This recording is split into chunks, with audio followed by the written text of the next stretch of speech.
Honorable Senators, Mr. Klutse.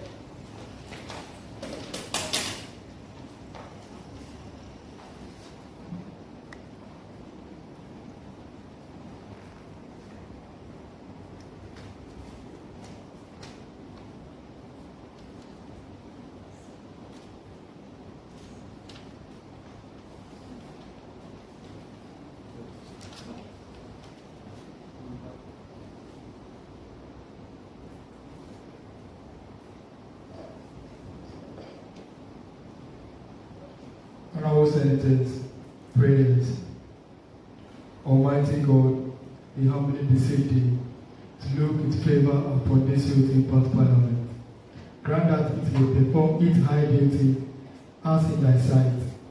Give divine guidance to the executive director of the youth impact movement. Endow senators with discernment and vision, integrity and courage, that through the labors of the Senate, the interests and the wishes of the senators will be well and truly served. Endow good purpose for the common human life be realized in our midst. Amen. O God, grant us a vision for this Senate, as fair as it might be, a fraternity of righteousness, where none shall wrong his neighbor, a fraternity of plenty, where evil and poverty shall be done away with, a fraternity of brotherhood, where all success shall be founded on the service, and honor shall be given to the deserving. A fraternity of peace, where the Senate shall rest on the will of its senators and the love for the common good. Bless the effort of those who travel to make this vision a living reality. Inspire and strengthen our people that they may give time, thought, sacrifice to speed the day of the coming duty of the Senate of Youth Impact Parliament, Ghana and Africa. Amen. Amen. Honorable Senators, you may resume your seat.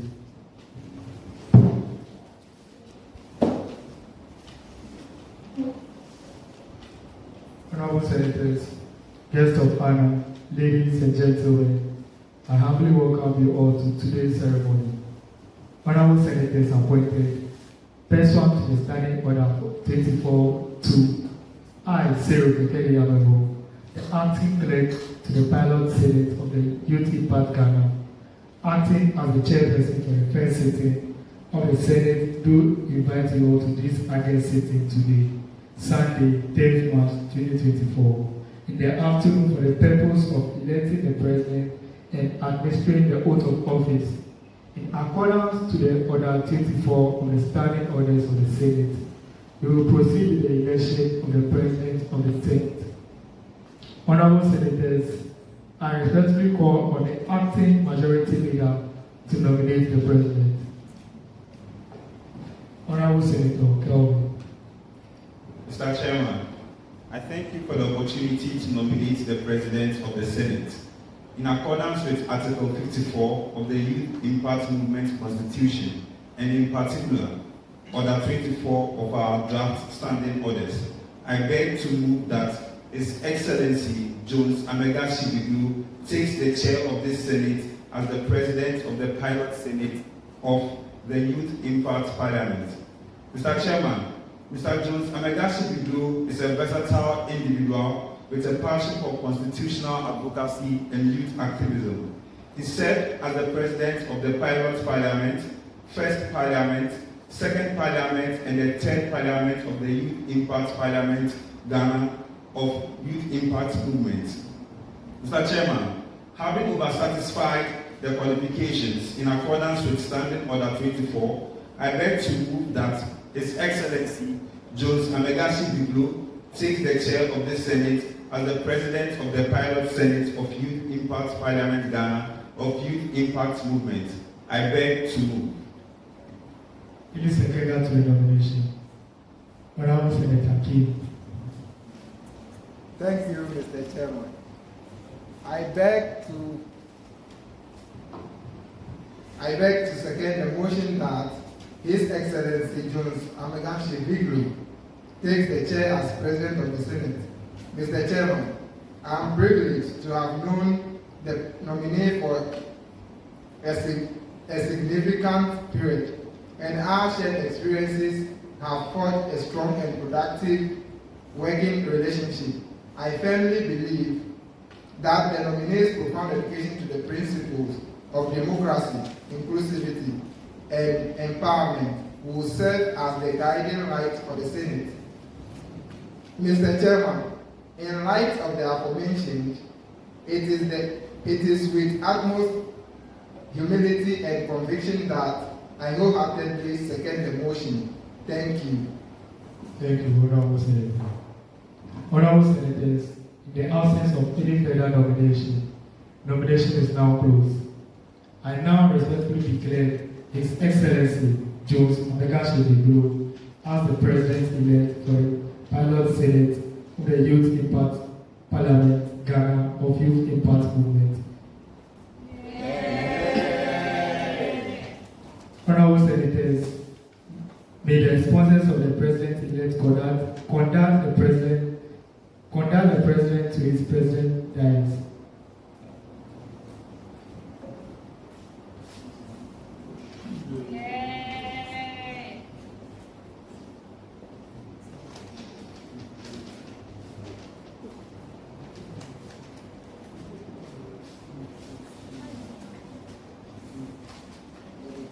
Honorable Senators, I respectfully invite Honorable Mawulorm, Klutse, the guest of honor for the occasion, to swear in the President-elect.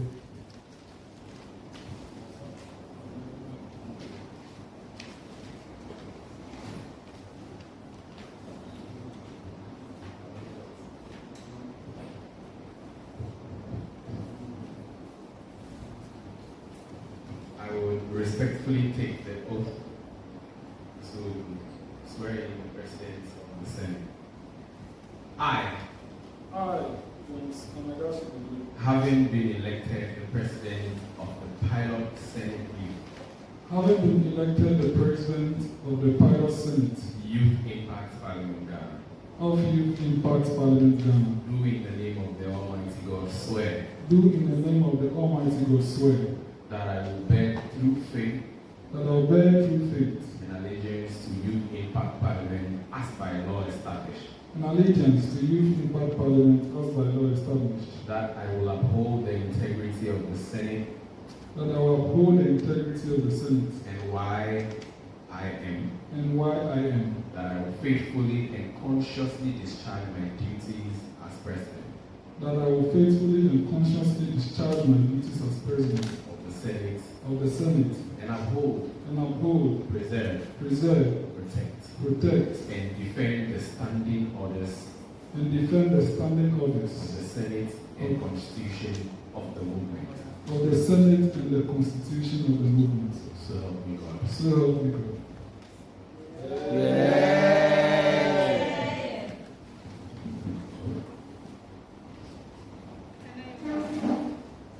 Mr. President, on behalf of the Senate, I hereby congratulate you as you take the chair as the substantive President of the Pilot Senate of the Youth Impact Parliament. Thank you.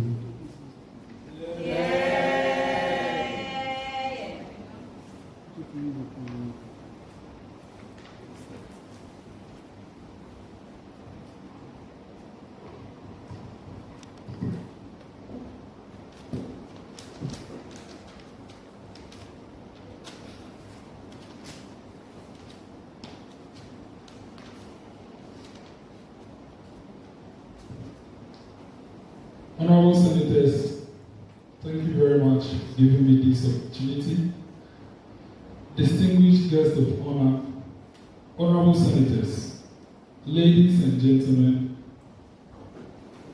I stand before you today with a profound sense of gratitude and humility as I accept the great responsibility bestowed upon me as the President of the Pilot Senate of Youth Impact Parliament Ghana of YIP. I extend my deepest appreciation to you all for entrusting me with this His Excellency and right honorable position. I want to express my heartfelt gratitude to the Almighty God for making this opportunity a reality. Thank you, and may our journey together be marked with unity, progress, and a meaningful change. Okay.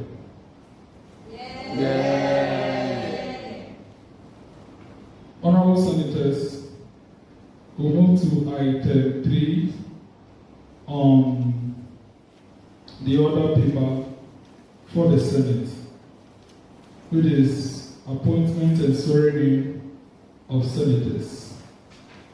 In doing so, may I respectfully present the constituencies designated to all appointed senators, and then I shall proceed to swear in as honorable senators of our pilot Senate. So we have Ahafo West Senatorial seat, Senator Nima, Dogo Nima. We have Bono East North Senatorial seat, Senator Kelvin Azameti Mensah. We have Central Senatorial seat, Senator Dr. Ninogasu. We have Greater Accra Central Senatorial seat, Senator Amano Dina. We have Northeast Central Senatorial seat, Senator Janet Elon Abezuke. We have Savannah Central Senatorial seat, that's Senator Benedicta Cheke. We have Upper East North Senatorial seat, that's Senator Jonathan Nimo. We have Upper West Senatorial seat, Upper West North Senatorial seat, that's Senator Charles Adonu. We have Ashanti-Central Senatorial seat, that's Senator Deborah Nanaba Tawiah. We have Bono West Senatorial seat, that's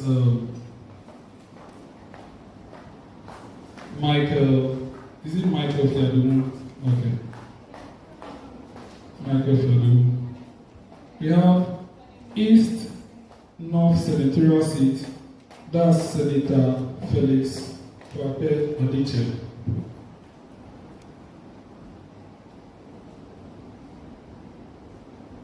We have Northern South Senatorial seat, that's Senator Francis Klutse. We have Oti South Senatorial seat, that's Senator Godson Abemaklido. We have Volta North Senatorial seat, that's Senator Raymond Elikemango. We also have Volta Central Senatorial seat, that's Senator Harriet Senama Budi.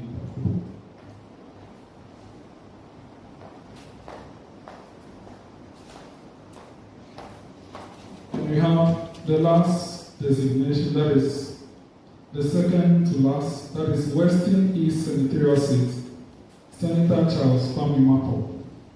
And Western North East Senatorial seat, that is Senator Dorcas Amphobia Kwachi. Now, having known your senatorial designations, I now unanimously declare you as senators appointed for your respective senatorial seats. So we will now move to administration of oath to senators appointed. Kindly rise and take your oath of office as senators of the Pilot Senate.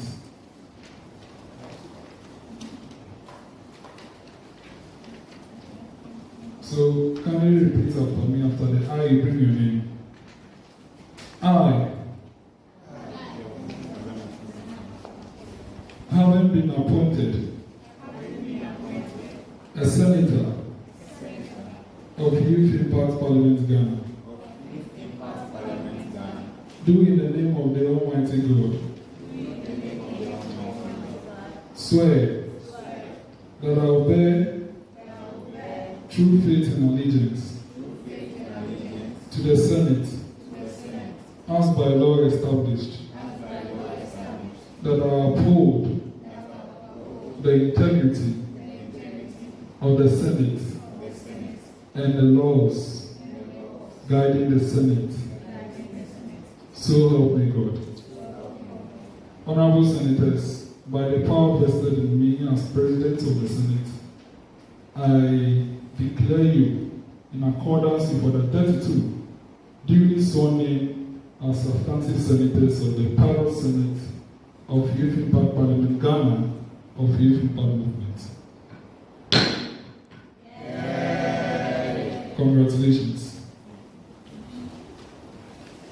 Honorable Senators, since this is the maiden sitting, we have to equally swear in our Senatorial Service members. Here are the nominees for the Senatorial Service members. We have Clerk to the Senate, Mr. Cyril Kekelianebo. Deputy Clerk to the Senate, Ms. Victoria Harrison. Assistant Clerk to the Senate, Ms. Aseye Imeda Osifua. Marshal to the Senate, Mr. Benjamin Kaiti. And Deputy Marshal to the Senate, Mr. Moses Esenyonu.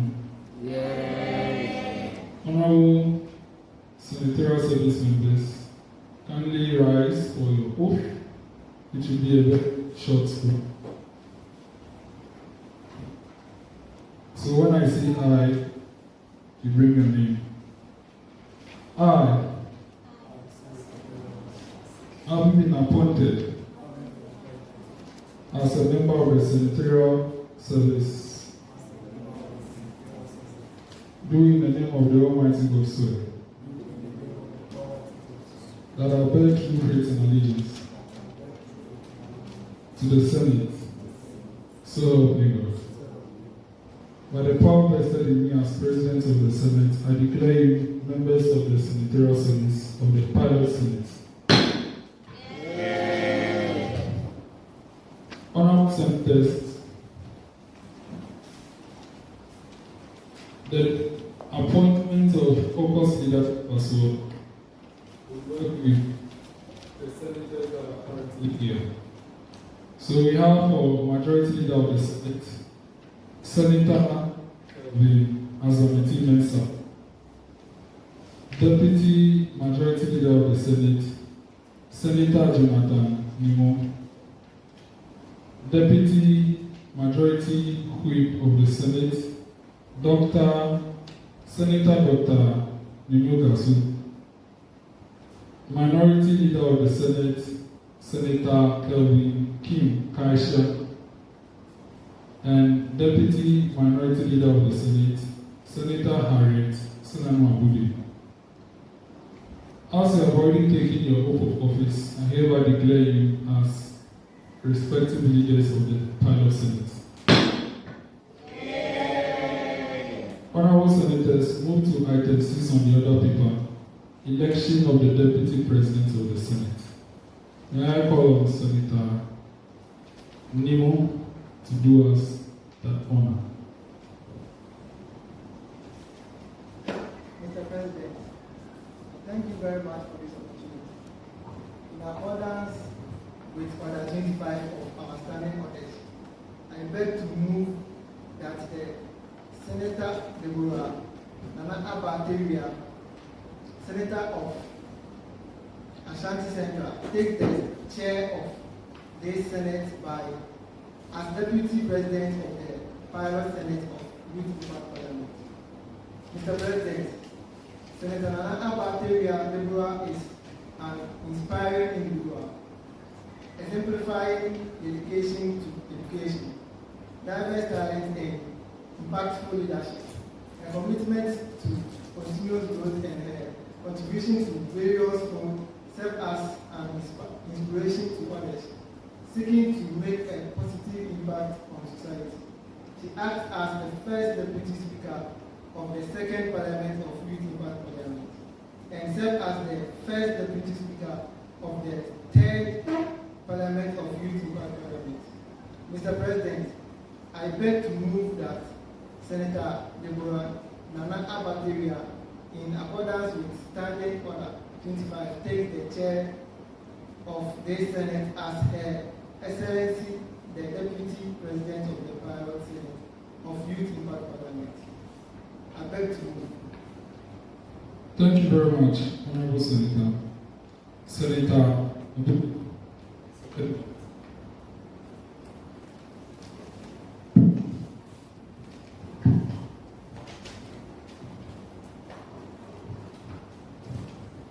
Thank you, Mr. President. I beg to second the motion that Senator Deborah Nana-Abanteria do take the chair as Deputy President of the Senate. Mr. President, it is with great humility that I second this motion that Honorable Deborah Nana-Abanteria takes the chair as Deputy President of the Pilot Senate of Youth Impact Parliament, Ghana of Youth Impact Movement. Thank you.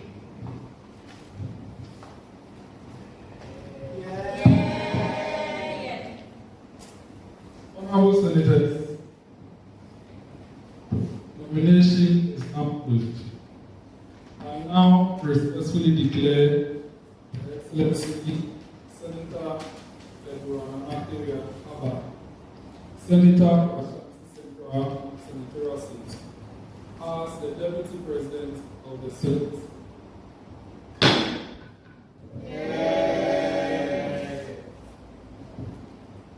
Honorable Senators, we move to item 7 on the other paper, inauguration of the Senate is the Papa of YIP, Ghana.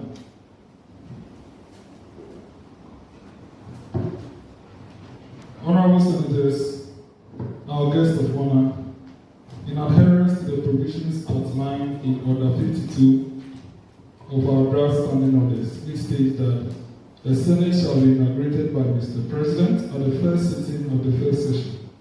I stand before you today to fulfill this constitutional duty. I have full confidence in the capabilities and commitment of each member present here in the Senate. By working together and leveraging on our collective strengths, we can achieve remarkable outcomes and pave the way for a brighter future. Honorable Senators, with the authority bestowed upon me as President of the Senate, I honorably, officially declare the Pilot Senate of Youth Impact Parliament Ghana of Youth Impact Movement duly inaugurated.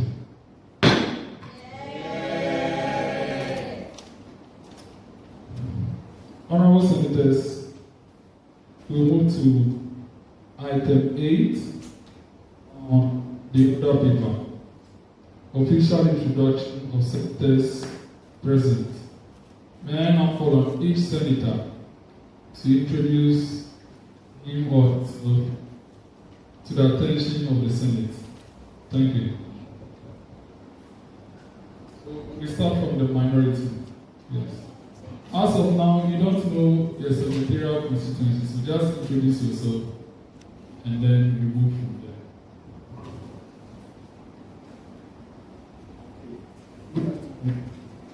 I'm Fiagomaito of Uma East.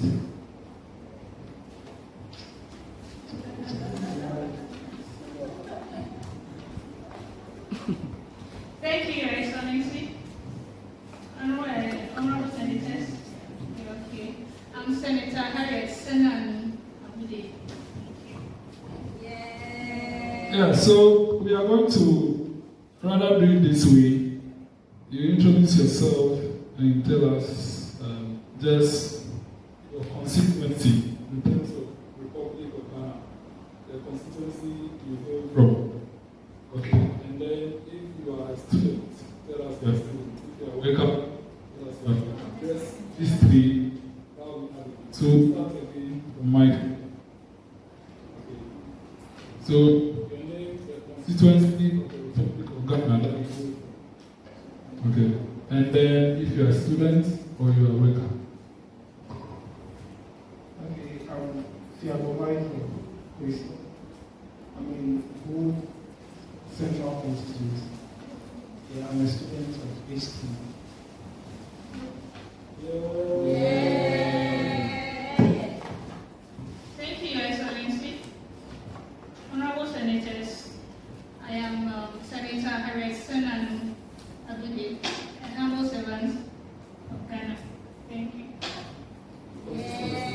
constituency.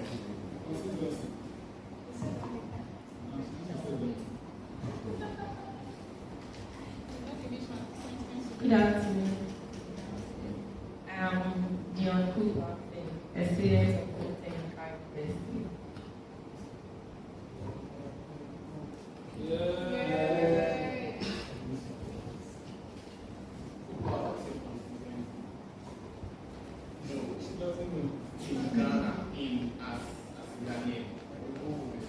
When I go home,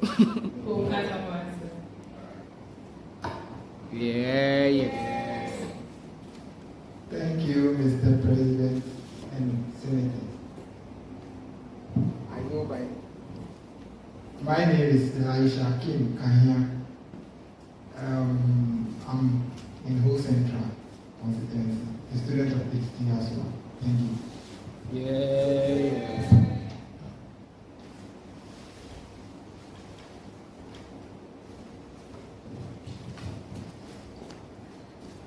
Thank you, Mr. President.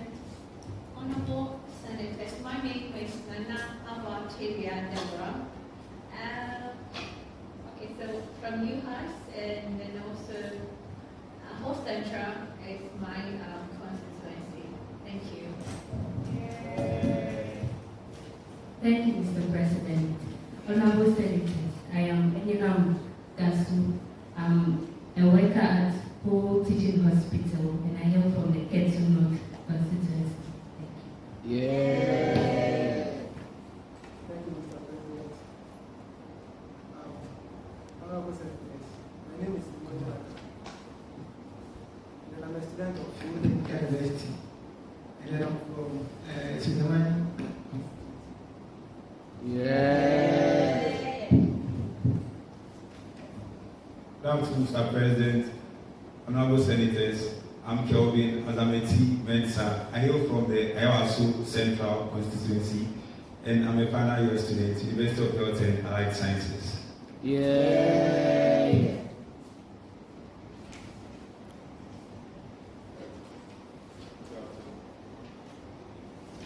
Good afternoon, fellow senators, Mr. President.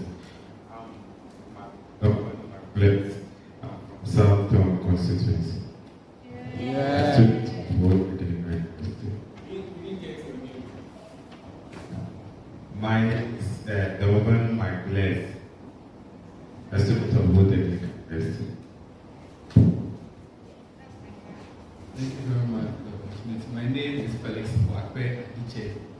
I am a servant of the nation, a maintenance engineer as well. So I hail from Apajato South constituency, and my vote is in Ho Central constituency. Thank you very much. Yeah.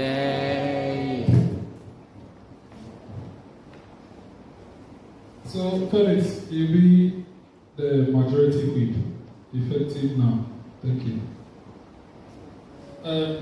So, let's have our clerks equally introduce themselves.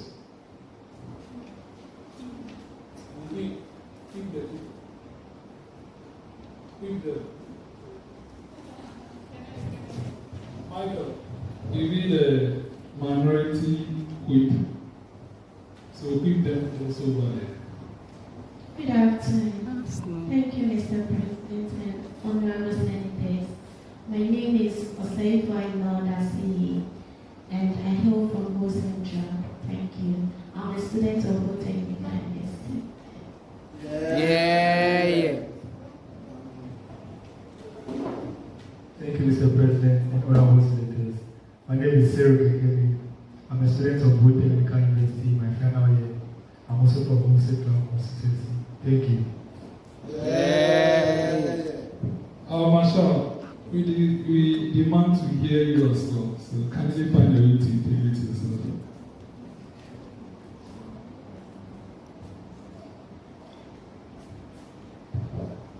Okay, thank you, Mr. President and honorable senators.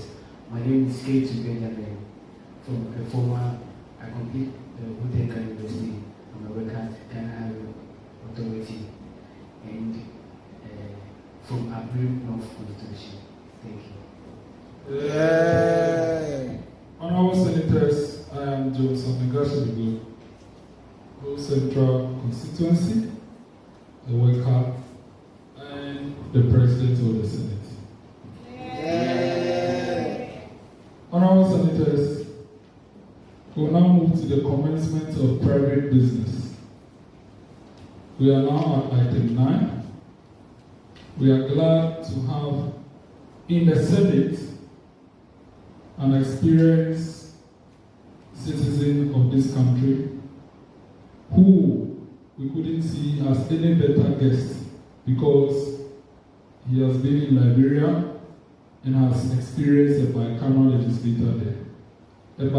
legislature over there. He is as well.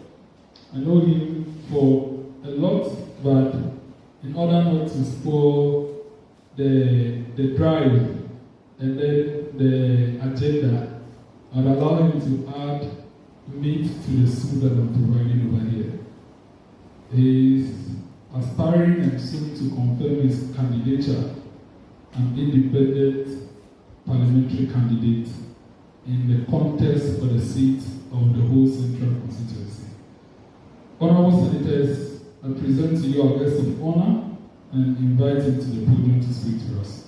Honorable Mawulorm Klutse.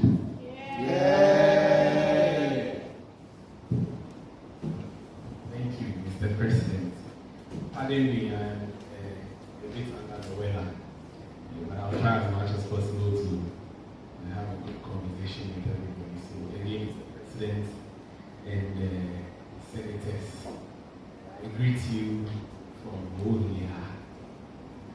You are presently sitting on part of our land, and a portion of it as well belongs to Tawiah. So for those of you who do not know where you are sitting, that is a bit of education for you. I'll do a brief introduction of myself. I see that the Senate is formed with majority of students from HTU. I am a former student of Ho Polytechnic. And a former SRC Vice President during the 2012-2013 academic year. And after which I proceeded to equally be a board member of Inaugural Ceremony, as well as a project manager for the Central Bank of Liberia, working with the IT department to restructure payment systems, just equivalent to GIPs. Aside that, I am a private business person. I deal with timber and a couple more other cash crops. So, my name Mawulorm Klutse. And I came from home. So I am a proper citizen. I first of all want to use this opportunity to commend. I hope everybody can hear me well. I want to use this opportunity to commend Mr. President and your team for the wonderful work done. I am terrible, very terrible at reading speeches. So I have a speech here, but I don't think I can read it. But I believe because it was written by me, I should understand exactly the things that I want to talk about in this speech. I'm going to break them down into about 3 parts. The first one would border on the issue of having a Senate and why I think it has an important role to play in Ghana's development. And the next part will have to be maybe a little engaging, and the final portion will talk a little about the reason why it is time for youth to take up leadership roles, especially when it comes to politics. So without much ado, I lived in Liberia for some time and had the opportunity to work with the House of Representatives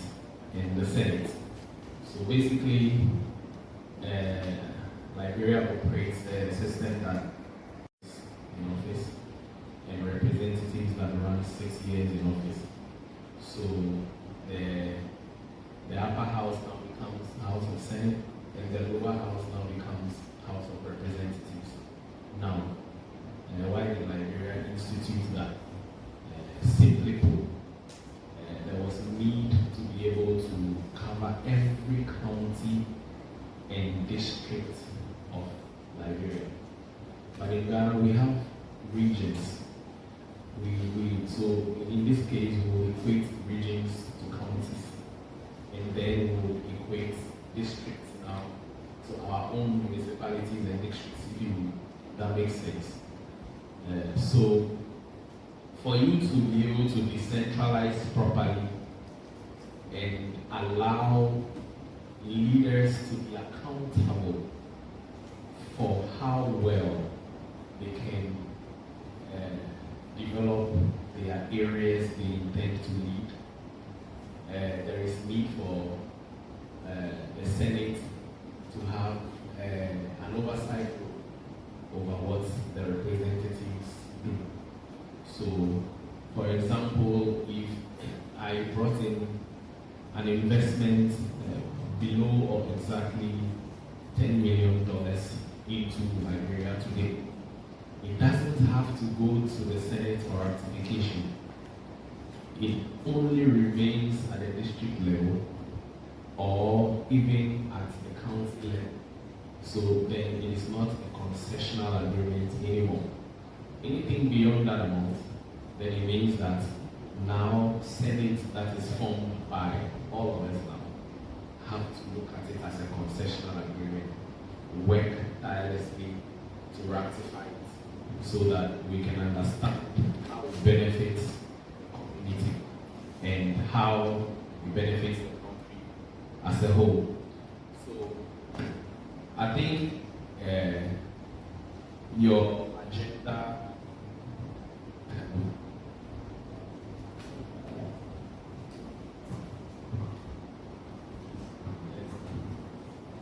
so I believe that your agenda is in line with conventions, and simply put, my question first when Mr. President asked me to speak on this matter was that I am an aspiring lawmaker who intends to help my constituency make lots of changes in terms of development and as well as making laws. But what angle are we playing this? Do we intend to keep it at student level, or we intend to make sure that this can go as far as national? And in my layman's thoughts, I believe that decentralization is the key thing to our country's development. Because if we can empower, I'll make an example out of the Nigeria situation. If you can empower a constituency with a member of parliament or a senator, that means that you empower them to be able to undertake developmental projects and not limit them to what we currently have as the MPs Common Fund. So a lot of MPs, in this case senators, have to depend heavily on government's intervention to be able to develop their constituencies. But if given their utmost power to be able to undertake, attract, and bring in investments by themselves, then what it means is the presidency now gives the authority to Ho Central to take critical decisions. For example, if we introduce road tolls in our country or in our constituency here, what it will mean is that we are able to generate internal funds that can take care of roads that are terrible and equally construct new roads. But once government is the central body that is the key player here, or is the one who is the judge and equally the lawyer, it makes it difficult for us to be able to talk about what we call a constituency developmental agenda. To just deviate a bit from the first thing. If I am elected as an MP, I think the first 100 days will be used to make sure that this constituency develops what we call a constituency developmental agenda, regardless of your party color, regardless of your ethnicity. I think how a constituency or a community grows is when you have a roadmap. When you have a roadmap, what it means is that whoever comes behind you is forced or is enforced to continue in that direction. Now, a typical example here is that if we didn't have a curriculum in our schools, how do we make sure that there is progressive studying from level 100 to 200? And how do you build on 101 to 102? Because if there isn't, then it means that you study something in year 1 and then you can come back in year 3, or when you go forward in year 3, you still study the same thing. That is simply to say that if a project starts today and a new government comes to power, that project must continue from where it stopped. There is no point going to look for funds to start a completely new project that has somebody's specific names on them. So I believe strongly that if the Senate is equally enacted here and empowered to be decentralized, then, Mr. President, central government has an ability to only play a supervisory role that helps constituencies develop at the pace that they want to develop. Because if we need to consider all the 15, we have 15 regions now, 16. If we need to all wait on central government to fund every 16 constituency or every 16 region, we are talking about regions now, and all the regions have constituencies again. And these constituencies also have so many other, all the co-pays under them. This is why I believe that development is far, far, far from party colors now. And the reason being that for a party structure to work, it means that there are going to be campaign promises. Then when campaign promises come in, we are going to have to fulfill them. But if there is a good opportunity for my constituency, Ho Central, to benefit the new sports stadium, but there was a campaign promise that gave us 800,000 votes somewhere in Ketu North or Ketu South. Where do you think you will go first? Ketu South, right? But if we have our own developmental agenda here, and we make sure that we take time or successive terms to follow them, I believe that creation of senates would be one of the things that every country would want to look at, because then senators will be given or will be offered the opportunity to develop their own constituencies locally and not depend heavily on central government. So to make that part of my, or bring that part of my presentation short, I would say that I am happy that there are still young people like you and myself that have taken it upon themselves to sit down, draw beautiful laws, and see to its implementation. But the thing about this country is that our laws are beautiful, but they are never implemented. We have one of the best constitutions in the world, but interestingly, it protects the politician. So I believe that this number here is as big as you can expect. Mr. President told me that the spoiler alert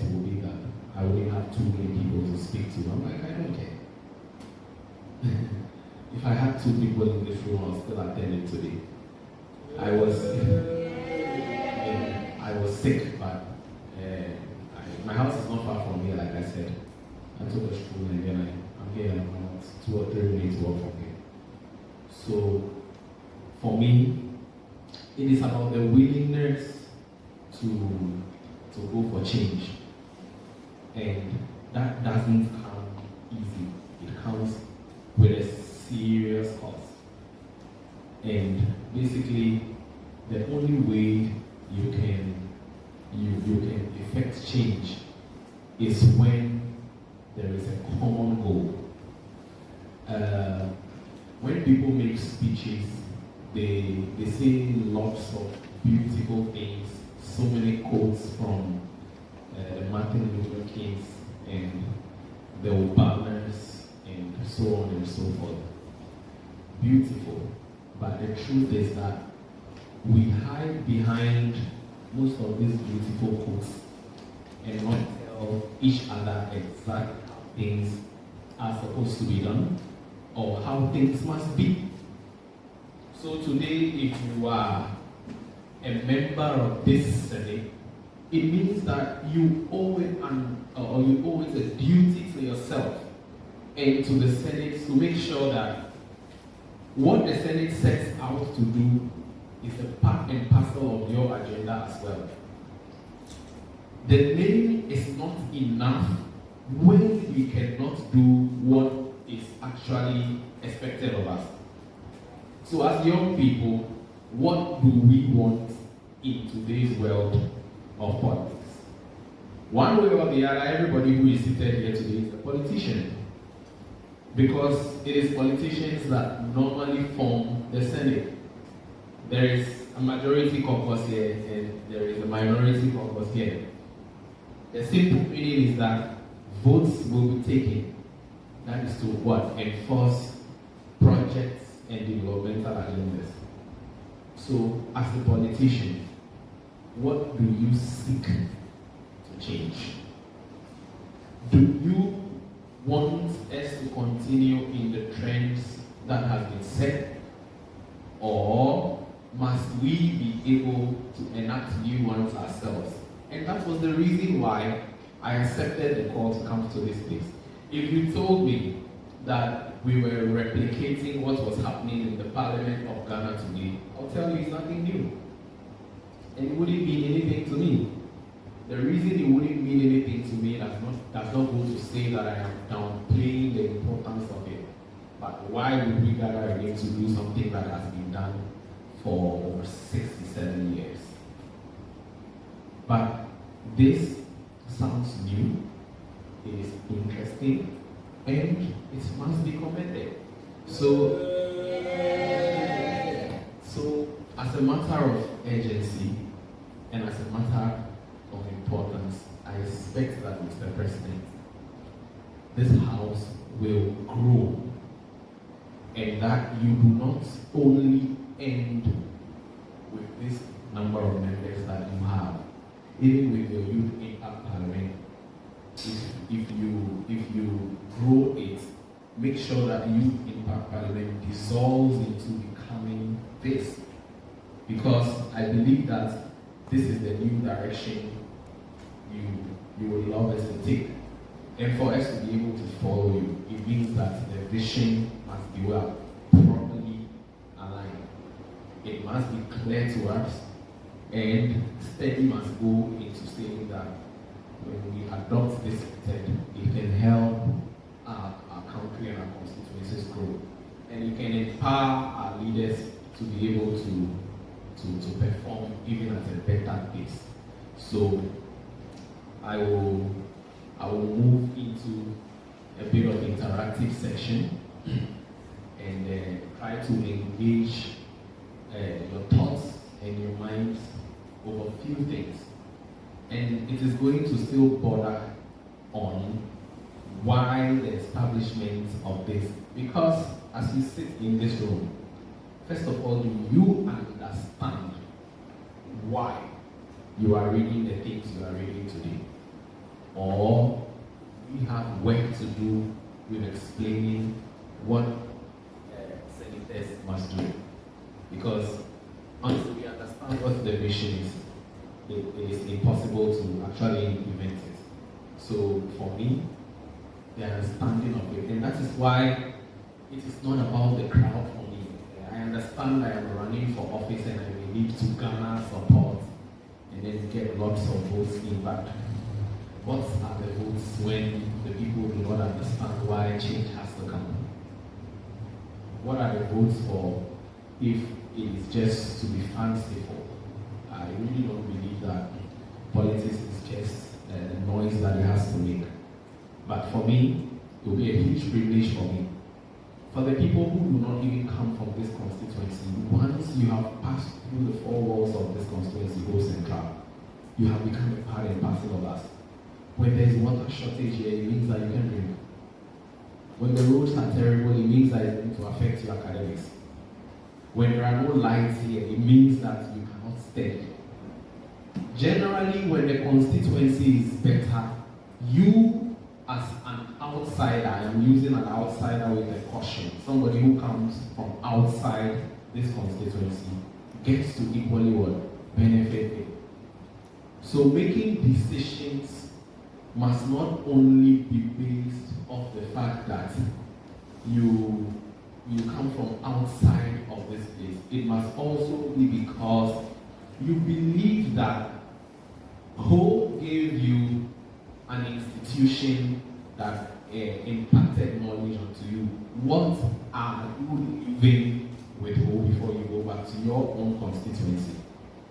Sometimes it is decision making. Now, when I say decision making, what does that mean? Sometimes it is having to vote. Sometimes it is having to be part of community engagements like this. And this is the reason we believe that when we must cause change, it must start from students. Because at the end of the day, our parents depend on the knowledge that is impacted on us to explain certain things of our life to them. They have experience with what life has taught them. But every parent struggles to see their work through school. And if you have to finish school and still depend on the knowledge of your parents, then something is wrong. But do you know the worst aspect of this? Our parents do not believe that we are old enough to make these decisions we are making today. And it's our responsibility to be able to break that chain. Because when I first conceived the idea to become Member of Parliament for Ho Central, it was way back in 2011. Yeah. Even before I became SRC Vice President for Ho Polytechnic at the time. And I had a friend called Jifa Asu, who I consistently told that Jifa, one day I'll be Member of Parliament. And when I'm Member of Parliament, I'll buy you a Range Rover. So, till date, Jifa and I still play about it. But on a more serious note, I'm just trying to say that when you start this, so many people are going to tear you down. So many people are going to look at you and say, you are a joker. There are people who will let you understand that there is no way in hell you would ever change Ghana's parliamentary setting into a Senate. Because I have had tons of people tell me that even if, for example, ex-President Rawlings of blessed memory came to stand as an independent member of Parliament for Ho Central, he wasn't going to win. But you know what my answer is? I don't care. Because for change to happen, if you need to listen to naysayers, I don't think that would have been here in this room today. If you thought of the number of people that will come here to make this change as small, Mr. President, I don't think that we would have been here today. So this already is an example and an encouragement to someone like me that is fighting for a higher office to use as a roadmap that if we can pilot today, then it means that everything is possible. The truth is, when you and me understand change and what it brings to us, the next person around us will grasp it. Because if you say, oh, can everybody here speak? Alright. Because I wanted to mix it up a bit. Because if we said that we were going to make a change happen, and we are unable to do it because one person among us thinks that it is not possible, then it means that the person is not our target audience. If you are selling mobile phones and your cost is, I don't buy from anybody that posts something and says that DM for price. No, I want DM. You always scam me. Anywhere you go to, Melcom, anywhere, when they put their things, they don't say go and ask the manager for price. Do they say that? The price is written on it. So, if you have to be a change maker, then it means that you want to believe that it is possible. So for me, I have thought of myself as a member of this constituency and as an alumni of good standing with HTV, formerly Ho Polytechnic. And just based on these two facts, I am qualified to run for any public office that I want. In as much as over the years, history has dictated that the constituency belongs or has been dominated by a certain political party. Does not mean that when we want change, we can make it happen. Because if you look at the trend, since 1992, we have voted in a certain way. That pattern has not changed. And I know that there are probably ardent members of TEI here, there may be ardent members of TESCOM. But again, I want us to now look at what this country has moved from Nkrumah's time to where it is presently. I hope you are timing me. I was giving 30 minutes time. Was that it? Yes. Okay. All right. And from Nkrumah's time till now, some of us were not born. But again, some of the roads that were constructed by Nkrumah, like the motorway, are the ones we still use today. And we can see the quality of work done there. Over the period, it has deteriorated. That is because of consistent usage. There is a maintenance engineer here. He will tell you that when you use something for some time, there has to be a successive plan to maintain it, isn't it? So, there is no need having to use the Nkrumah motorway for another 100 years before the engineers in this country can think about creating an alternate route and fixing that one to accommodate what? Another 20 or 25 years. So if we have to just depend on the trend that has been set in this country, then you will get to the radio stations, get to the TV stations, and the only thing you see today is, oh, when NPP was in power, they did it. When NDC was here, they did the same thing. Why can't we also do the same thing? Oh yes, there was a deal, there was an Ijapa deal, it didn't go through. So there is an Ameri deal that did not go through. What is the concern? The reason we can sink a lot of money even in holes and not have any meaningful effect to it is because we are not angry enough as a people. We are not. Look at how you live today. Look at how much you earn. Go to the airport and see the number of people that want to leave this place on a daily basis. I have been privileged to visit so many other countries, so many of them. But I can tell you that every country builds its own place so that it can benefit its citizens.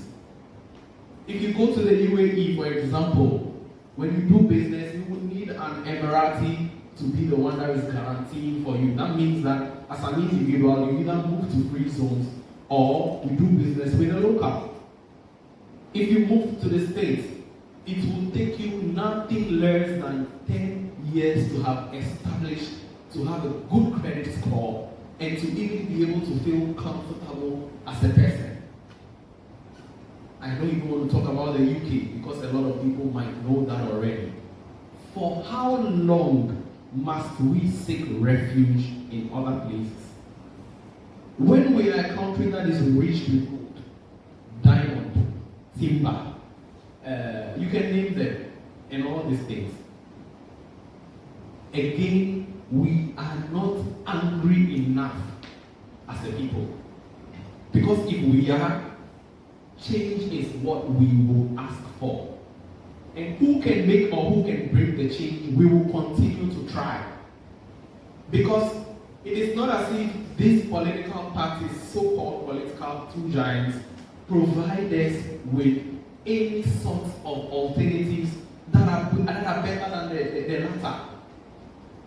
I'm not here to bedevil the work they have done. They have played their role in our development. But I believe that when change presents itself at any point in time for a human being, and you need it, you must take it. Else, today's meeting wouldn't have been possible. I keep making reference to this because we have to create this. Because there is a need for change.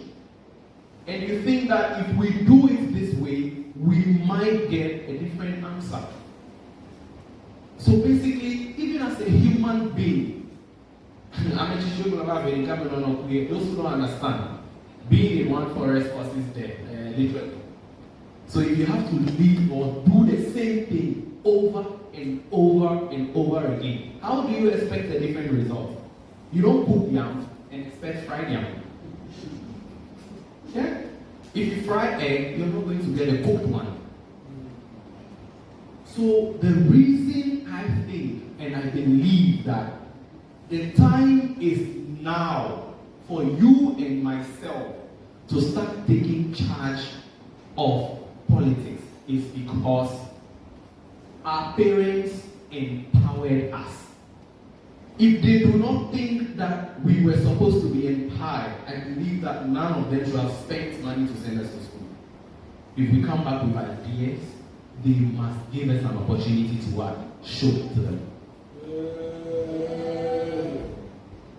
I want to provoke your thoughts a little because often at times young people complain so much. Charlie, the country hard. NSS money said, no, they can't. I can't even rent. I'm pretty sure that there are so many gentlemen here who can't even keep girlfriends because they can't keep up with the pace at which those who have money will spoil them.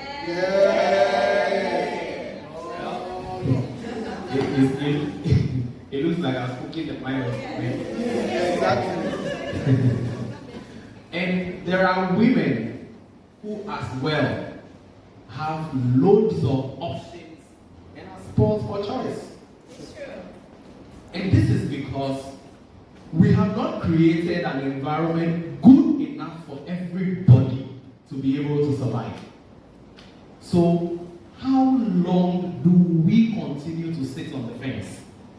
Oh, and the old people are chopping our money. When do you become a part of the decision making? What time are you waiting for?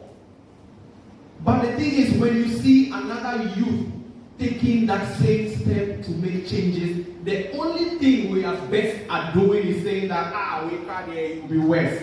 This one, oh, he has done that. This one, he will do this. Have you given this human being the try when the other person has actually made sure that your life is worse? Yeah. Because today, if I ask anybody in this room, give me an assessment of this country in 2 words. I know the things are here. So the question is, do you want to be a part of the change train? And when and what are you waiting for? Are your party colors clouding your judgment? Or is your environment limiting you? Do you know how many people die in the hospitals every day because we don't have proper equipment? You can ask our sister here. Do you know how many people die in the motorway every day because there is no maintenance? Do you know how many people cannot access simple, potable drinking water in 21st century just because we are not angry enough? Do you know that my older grandmother still have to wake up in the middle of the night and use a public latrine? The truth about here is that I'm your brother, I am your friend, but I am youth and I am a young man. If Mr. President calls me out of the blue any day and tells me that, bro, it's not easy for me, my response to it's not easy for me from Mr. President will be way different from how Mr. President's father will respond to it. Or any other elder person. You are a lazy youth, that's the first thing. Don't you see your other friends? Oh, they will compare you to Sami Jinji. Excuse me for using his name. Yeah, they will compare you to James Ejeli Watson. They will compare you to somebody who is already doing well. The question is, if I told the same line that these people do, how well will you support them? If I compare my father to Dangote, will I be doing right? You ask me, oh, have you seen your mates? I say, have you seen your mates too? So I believe strongly that change is an element that needs to happen day in and out. Now, if this number here in this room voted for me today and I won tomorrow and I perform terribly, I expect this same number to vote me the hell out. Sure. It is not a family property. And that is why I continue to say that this constituency is not for one person or one party alone. Okay, the only reason Voltarians are geared towards a specific party, I don't give reference to these parties when I speak. I don't mention their names. It only glorifies them. So I know you understand what I'm saying. Yeah. The only reason it's like that is because one of their children was the founding members of the party. Well, do you know what? The founding member is dead. So when another party seed is bringing us development here, let's accept it. There have been instances where places have been built, but they said because it was built by another party, oh, they are coming to just rob us and we ignore the development.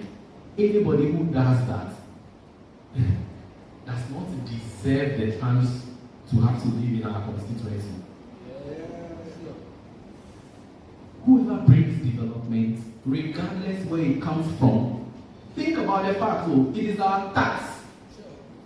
But because it's coming from party A, it cannot happen here. Because it's coming from party B, it cannot happen here. The truth is, we have to stamp our foot strong. And if you want to be an agent of change, just as I have volunteered to be a part and parcel of today, I am going to ask that you give me an equal opportunity. Like, maybe we run on one away. If it doesn't work, then we will know that we can come back again, regroup, and see if it is good to go again. But not on any party's cards. And it is the only reason I chose to be an independent candidate from this constituency. And I am not listening to any naysayer. If you don't think it is possible, God bless you. But I believe that it is possible. The time is right, and there is no better time. Don't let anybody tell you that you are not ready for an opportunity. Because the person you are sending there, I want to say this in American the politics also. Even the people who read political science, the people who read political science, read it. The tactics on the ground is always different from what is written in the book. Right. So I'm going to give maybe 5 or 10 minutes for interactions, questions if you want to ask me. Today I haven't talked about. I didn't come here to campaign. I did not, and I'm not going to campaign. I'm not going to talk about what my plans are, what we intend to do. No, this is not the time. There is going to be a special time to do that when we launch our own manifesto, and by that time, you would hear and you would know the things that we want to do. Today's session was to be a part of change again, and was to also let you know that there is somebody who is supporting you, and that is me. And to let you understand that we must be agents of change.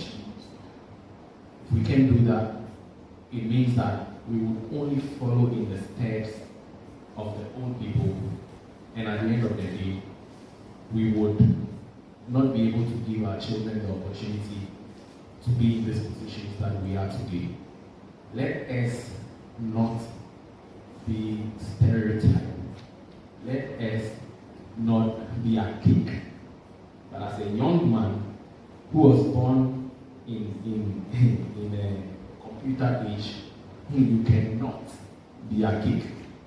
My homework before the questions will be that when you get home today, take your phone, type or go to Google and type Ho Central Constituency. If you see anything apart from the last elections held and the numbers of the elections, come to my house as pencils of promise and slap me. Yeah. You know why it's like that? The people who are in charge of our constituency do not care. And they do not know how to sell the constituency in today's age. They are short of ideas. Under normal circumstances, when you type Ho Central, the first things you see are how our governance is formed, the number of schools we have, the number of football teams that are present, how many people are represented in our constituency, what our developmental agendas are. If you need an information, where do you go? Anybody who is coming into any country, anywhere, when you're traveling to America, the first thing you do is you type, you check, what is the weather in Texas? You understand? So that you can prepare. But how do you sell a constituency this rich to people when you don't have visibility? That must change. And what it means is that it is time that we pack the old bags, bring in fresh legs, and make sure that we can put our talents, ideas to use. I will end it here, and if there are any questions, anything interesting, let's be able to talk about them. Thank you for the opportunity, Mr. President, of Senators. Have a good afternoon. Yeah. Honorable Senators, you have heard the presentation from our guest of honor, Honorable Mawulorm Klutse. Honorable Senators, the floor is now open for questions. Questions to our guest of honor. You know how questions are asked in the House. In the Senate, likewise, the similar. You rise, you address the President of the Senate. Honorable Senators, you introduce your name, and if you remember your constituency, you do so. And then you proceed to ask your question. So it's the same procedure here. Honorable Senators, the floor is open for questions to our guest of honor on his presentation. So we'll have the majority whip, Senator Felix Adichet-Wakwe.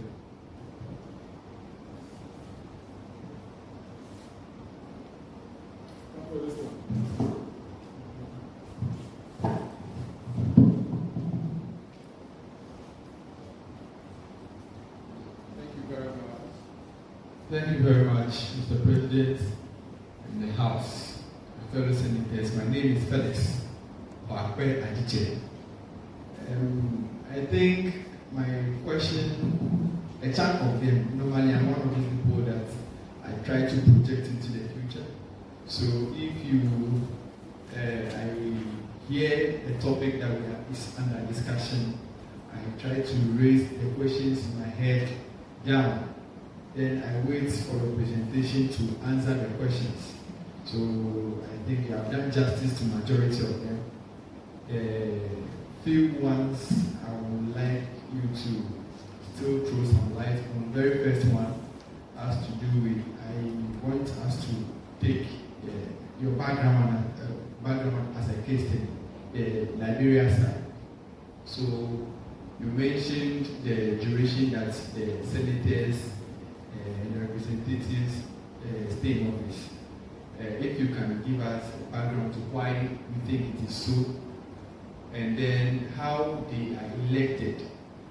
We want an insight into these two details. And then if you think there's any other alternative ways that we can implement at our end, probably this is how they do it, but I think if they do it this way, it will be better. And then, okay, the last one, I think you might not be ready to answer it because I believe you have spoken a lot about the problems we have. Being somebody who was born in this constituency, when you want us to go for a challenge, let's state and explain the problems that the constituency is facing. I don't think we're close to it. But the answers to them is what we are struggling with, not your questions.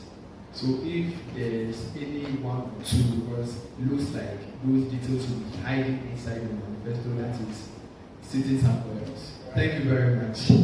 Okay, so the first thing, elections in Liberia. So after every, the senators have the representatives. So the representatives represent districts, okay? So there's District 1. So under, say, maybe Montserrado County, okay, which is, say, Ashanti-Central, there's District number 1, there's District number 2, number 3, number 4. Those where the representatives come in, and they go into office for 6 years. There was a change recently, I'm not sure of the numbers, but just before I came back, the senators go for 9 years. The former President John Weah was working around bringing it to 6 years because they thought it was too long. But the reason for 9 years when I asked, and this is from a senator friend, is because they believe that there has to be ample time given them so that they can undertake projects that develop their base. So if you provided them with just 4 years, it's very short for them. But for me, I disagree. Yeah, I disagree. I just believe that that is another way of empowering the politician to stay in power for as long as they want. So if the senator goes for 2 terms, we are talking about 18 years. Can you imagine that? 18 good years. Now, if you are not doing anything, we are stuck with your ideas. What do we do? We can't kill you. So the idea is to bring it to the same term as the presidential term, that is 6 years. So presently, that is how it states. And voting is by simple majority. Simple majority. If you win by a vote in your what do you call it, in your county, you won. If you win by a vote in your district, you have won the elections. And how I answered that? In the House of Representatives. Yeah. Yeah, in the House of Representatives. How long is their tenure? 6. 6. Yes. Senate is 9. 9, yes. And President is also 6. 6. So, no, the elections are held at different levels, yes, because the years are different, obviously. So the senatorial elections are held together. No, the senatorial elections are held differently, and the district elections are held together with the presidential elections, the general elections. Yes. Ooh, that I may have to check. I'm not too sure. Or 200 or something in all, but I'll check. I'll give an answer to you.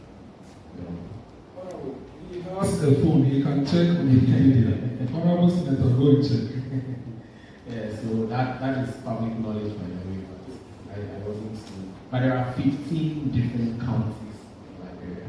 15 counties, just as we have 16 regions here now. And to the other question about the issues of Ho Central, right? Okay, the first thing I think that will solve the problems that we have here, a solution that I want to suggest is, if I won the elections, we would establish what we call the MP's project office. Now, what the project office will do is, what the project office will do is that the project office will pick hard-working young men like you and myself who will work here to write grants, first of all. We teach you how to write grants. Because again, there is enough resource in the world or in Western world to help a trailing and suffering Africa. But access to it is with people who are willing to sit down and do the work. So, grants for water projects, grants for sanitation, grants for women in business, grants for entrepreneurs, grants for whatever you want to think about. And when we establish that office, there will be somebody who is in charge of running that office, which has maybe more than 100 or 200 employees. What it means is that in the absence of the MP, a constituency will run together with assembly. So we don't have to wait for MP to come from Accra before something is done or something is signed. This is why I'm saying that we will need to collect consensus on what our developmental agenda is. We have also, we intend to institute what we call providing aid for skilled workers. Now, this is the plan. If Mr. President is an engineer and he has a business, and we give Mr. President 10,000 cedis to do business, but Mr. President doesn't have knowledge on how to do simple bookkeeping, doesn't have knowledge on how to run a business like that, then this project office, who has numerous employees, would now give Mr. President's business a manager. Now, he will help him to grow that business, and that business pays our employer. Do you get what I'm saying? So, what you are doing in simple terms is that you are teaching people to do business the right way in the constituency, and you are helping them not to do hand to mouth. So, you can do simple profit and loss statements. Money that is supposed to go to the bank goes to the bank. One that is supposed to grow the business grows the business. These things will be difficult. But again, change is not an easy thing. So these are just one of the things we think that are most important. Topmost of our agenda is to revolutionize agriculture. This way, we want to build one of the biggest ethanol production factories in this constituency. And we are not talking anything less than $35 million or more, because we will sell our constituency to the people who will have the requisite knowledge to help us run it. And the world is a global village. We can operate in isolation. If you look at the number of farmlands that surround the whole, ethanol, either we are going to focus on cassava or sugarcane or corn. And all these things grow well around us. In fact, we can have all three. And who better to run these things than young men and women that have legs to move? Ones that can close proper meetings and ones that can bring inward development. And don't look far. The citizens of Ho, who are young and able, are available. So our connect is to make sure that we can get or tap into these people's resources and bring them home. I'll touch on the third one, which will be the last one I will give you, sports development. If not for anything at all, let's be able to have one sports academy in Ho Central. Where our talents can play and coast footballers and people can scout as well from here to move outside. If we have 10 good footballers coming from Ho Central, I'm telling you that our lives will continue to change. Because these people now will be our agents of change in different countries. So they'll bring us goodies. So basically, these are a few things. But our manifesto won't be complete if we don't complete also the tour of the constituency to collate final ideas that we can put together. So that's the question. Thank you. Thank you very much, Deborah. Honorable Senators, any other questions? Okay, let's take Honorable Senator Dr. Untitled.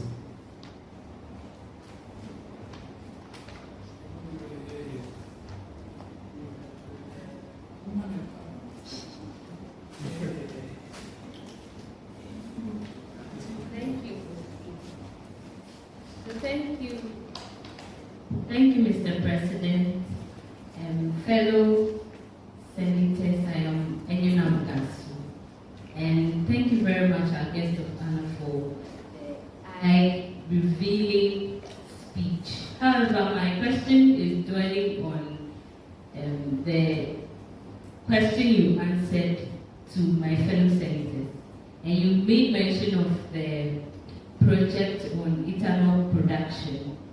I would like to ask what motivated that idea of ethanol production, because from the perspective of a health worker, there's a lot of issues regarding our youth indulging in alcohol abuse, and that is affecting their health in so many ways. And so if now we have a factory that is producing ethanol and it's the youth that are in charge of that, wouldn't that cause more havoc than good? Thank you. Thank you, Doctor. Doctor is protecting us into the future. All right, so the motivation, first of all, is that ethanol has become one of the world's most consumed commodities. Its foreign exchange for some countries is worth over 1.9 billion a month. There is a company in Ghana that imports close to about 2 million tons of ethanol almost every month. And the cost of ethanol in the international market now is about $962 per ton. If you did the calculation, it's giving you crazy money, first of all. Now, we need cash to develop our constituency, that's the first thing. But again, there is ethanol, food-based ethanol, like you know. The ethanol only is not used for alcoholic beverages, but so many other things as well. Our intention is not to poison our youth with alcohol. Our intention is to create a chain that can supply into the global market that needs ethanol, so that we as well become a production hub for something we can grow here and make here. So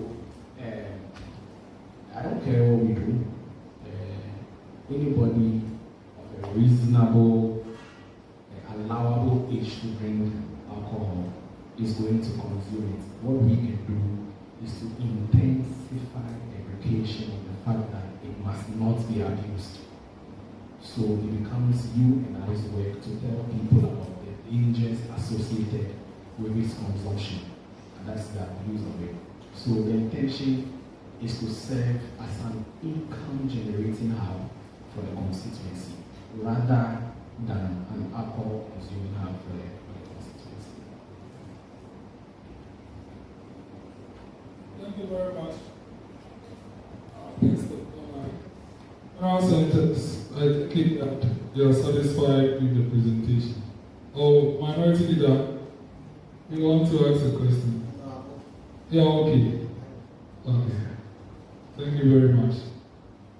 So, just before, our guest notified us, I don't know whether he has changed his mind. He wants to witness the entire proceedings to the end. Okay, so, Honourable Senators, note that our guest will witness our entire debate to the end in the adjournment of today's Senate sitting. So, to end his presentation, you give his last remarks on it. And when we proceed, and after we are done with the debate and the question put, before we adjourn, we'll hear from him last again before we adjourn the Senate. So, August, please give a All right, so Mr. President, thank you for the opportunity once again. For those who walked in late and for the people who did not get my name, names are Mawulorm, Klutse, and I am a born citizen of Ho. And I am your brother and friend. So for those who need to follow us, Facebook is available, Mawulorm, Klutse. And I hope that for all of us who are here, we can make history for the first time in Ho Central. We will present an independent candidate to Parliament and be like Joe Wise, who is getting all the good things from both sides of government. I believe that is the best and the smartest way to develop this place as of now. So when we start our campus activations, let's get nothing less than 20 to 25,000 votes from all campuses combined. I want to work with young people, and I believe that young people can change this country faster than the oldies we have now. I call them oldies because they are my parents too. And I believe that they've done theirs, and the time is now for us. So thank you, and I hope to enjoy the rest of your debates. Have a good one. Thank you very much, our guest of honor. Honourable Senators, I will quickly take you through your senatorial constituencies, and then we'll skip item 10 and 11 because I'm sure leaders, any indication, are you okay with us varying the order to skip 10 and 11 and move to 12? Start from the questions and answers from the orientation, 10 and 11 will be sorted. Leaders, any indication? Yes, leader of the Senate.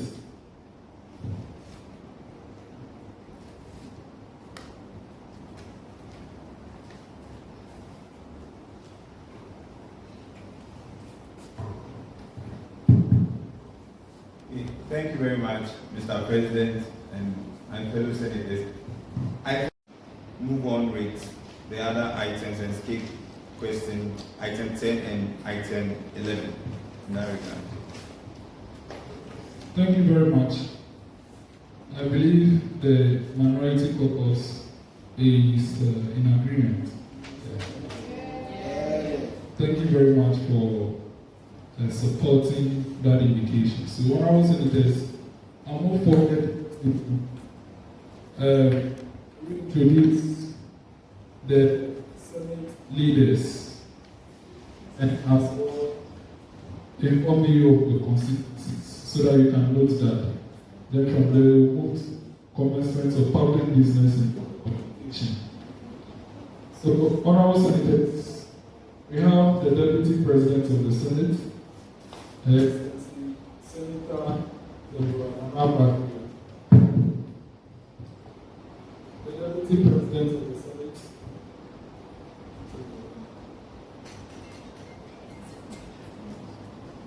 So we have the Deputy President of the Senate, Her Excellency Senator Deborah Nana Abateria, yes. Majority Leader of the Senate, Senator Delali Azameti-Mensah. Minority Leader of the Senate, Senator Elisha Kim Kahia. Deputy Majority Leader of the Senate, Senator Jonathan Nimo. Deputy Minority Leader of the Senate, Senator Harry Senamwabudi. Majority Whip of the Senate, Senator Felix Kwakpe Adiche. Minority Whip of the Senate, Senator Francis Fiadowu. Is that it? Fiadowu. Fiado. So it's rather Fiado, not Fiadowu. Okay. Fiado.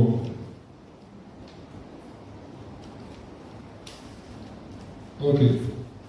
And then Deputy Majority Whip of the Senate, Senator Dr. Nunyogasu, and Deputy Minority Whip of the Senate, Senator Dr. Amphobia Kwache. So these are your Senate leaders. Now, quickly, only for the senators present here, these are the constituencies, and please take notes. So, for Senator Azameti-Mensah, Bono East North Senatorial Constituency. For Senator Nunyogasu, Central Constituency. Central Senatorial Constituency. So the first word that you hear is the region. And each of the regions have 3 constituencies. It could be North, Central, South, or West, Central, East. So that is it. Then Senator Benedict Ajeke, that is Savannah Central Senatorial Constituency. For Senator Jonathan Nimo, that's Upper East North Senatorial Constituency. Then Senator Tawiah, that's Ashanti-Central Constituency. Ashanti-Central Senatorial Constituency. For Senator Michael Fiago, that's Bono Central Constituency. Senator Felix Adiche, that's Eastern North Senatorial Constituency. And Senator Mark Dr. as you are here, we have absorbed you into the Senate as well. So your Senatorial Constituency is Eastern South Senatorial Constituency. Then Senator Harriet Senamwabudi, that's Volta Central Senatorial Constituency. Volta Central. And then the last person here, that's Senator Lucas, Western Senatorial Constituency. So take note of that. Take note of that. Dion Fine Ukwa, she is currently our assistant clerk affairs, that's accounts for the 3rd Parliament. So she is actually here to support the senatorial staff. I'm here to hear from her if indeed she wants to join the Senate or not. But for now, she is part of the Parliament and the supporting staff to the senatorial service. So, honorable senators, I'll quickly take you through a short orientation. We held an orientation on the 29th of February 2024, and the video is on YouTube. But I'll take you quickly through the basics of the Senate. So, the first information is that the Senate is the upper chamber of Youth Impact Parliament Ghana, because Youth Impact Parliament has 3 chapters: Ghana, India, and Uganda. So it's only the Ghanaian chapter that is bicameral. The other chapters are unicameral.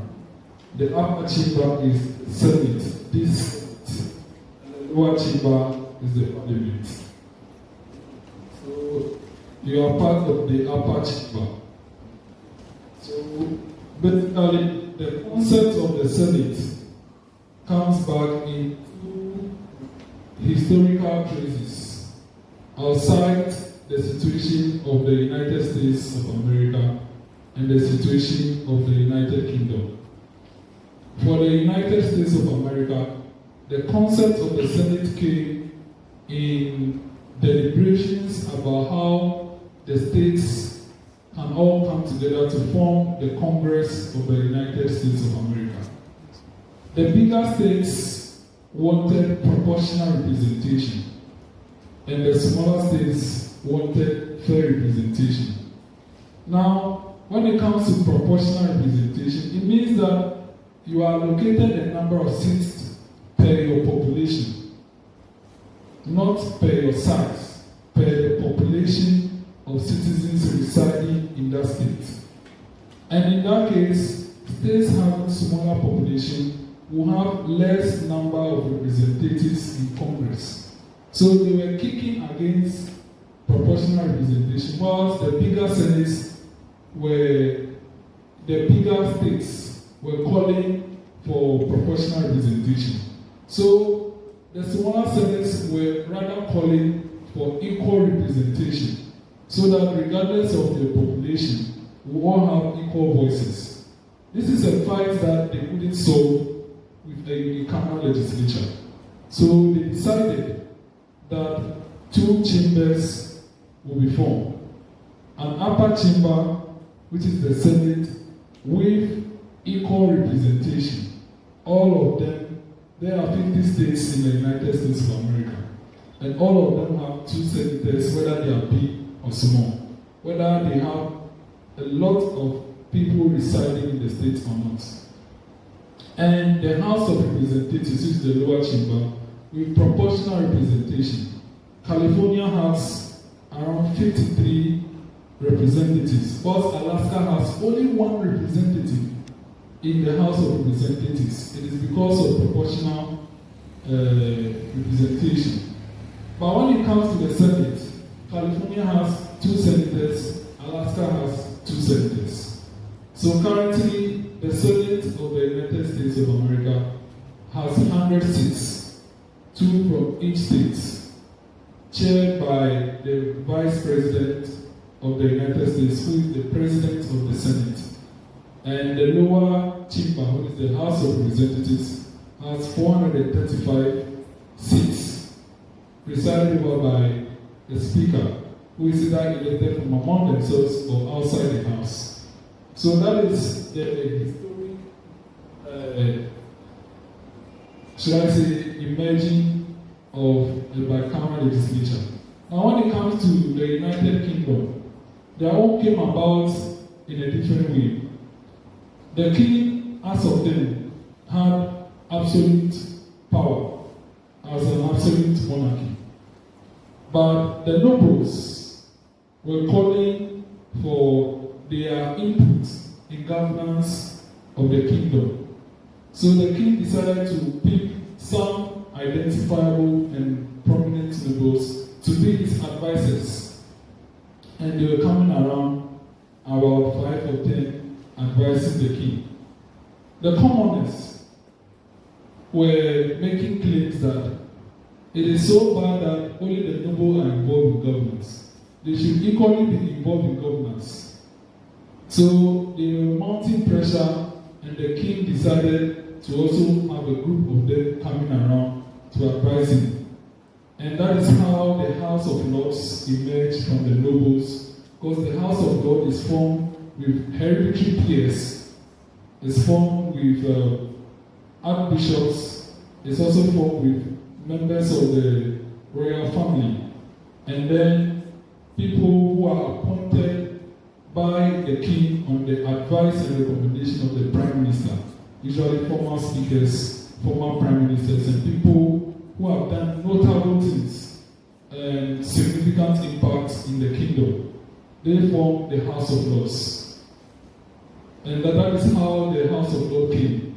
It actually came because they wanted to involve the nobles. Currently, the House of Lords does not have any tenure. If you enter the house until you die or you resign, you remain there forever. But the House of Commons, as I told you, the commoners were calling for their involvement in governance. So the king has all had them to come around. But it came to a time we were getting more powerful to the extent that when King Charles II, is it the first, it's either the first, the second, entered the chamber without an invitation, they called for the execution of the king. And since then, no monarch ever enters the House of Commons. So then that is how come the opening of Parliament is held in the House of Lords. So the House of Commons currently has 650 constituencies with 650 MPs, but their chamber only takes 437. When they are seated back, it only takes 137, but they are 650 in number. And as you know, they are practicing constitutional monarchy in the sense that the king only has ceremonial powers. The governance of the entire kingdom is done by the head of government, who is the prime minister, the leader of the biggest party in the House of Commons. So that is how their bicameral legislature comes. And for them, every 5 years, is it 5 or 4? Yes, 4. They go for elections. Before they brought terminal elections, elections are only held when a vote of no confidence is passed on the prime minister's government, and they call for an election. But it came to a time they passed the Periodic General Elections Act, and since then elections are held every 4 years. So that is how the bicameral legislature came up. And that is the history for you to know. So what we are doing is a bicameral legislature, where we have 2 houses. Now, the guest of honor spoke to you about the importance of having 2 houses. And the importance basically is that we want to have a lower house that will perform basic parliamentary functions. But who watches the watchman? That is the essence of having an upper house.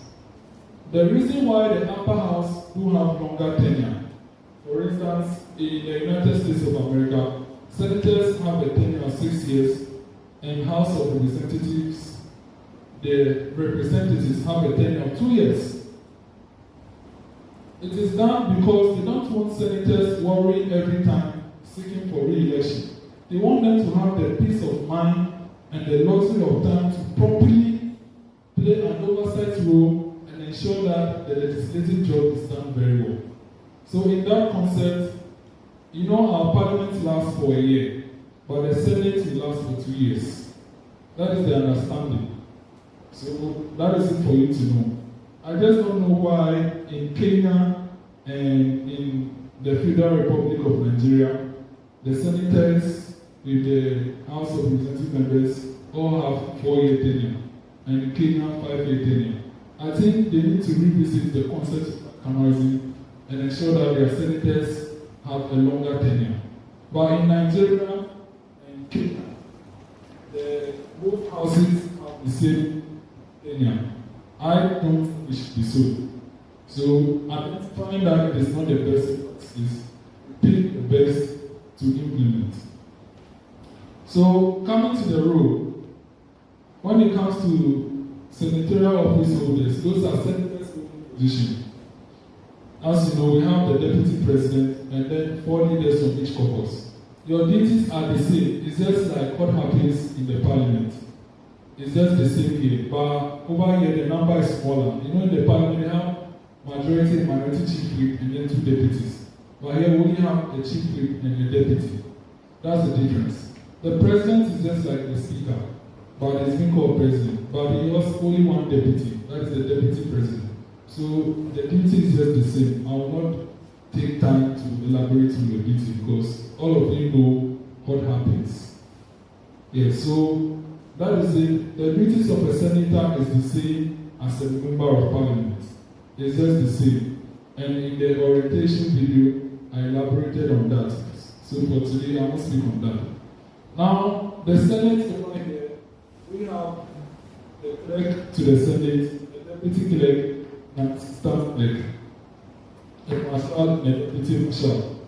But you know, when it comes to our parliament, they have 3 deputy clerks and 3 assistant clerks and 4 deputy marshals. It's because the house is usually bigger, but because the Senate is smaller, our numbers are small. That's it. But their jobs are the same as their counterparts in the parliament. So, for us over here, the parliament sits, currently the parliament sits every month. But from the 4th parliament, they only sit twice in a quarter. And as you know, for our Parliament Senate, we are holding the first Senate sitting in March, today. The next sitting will be in June.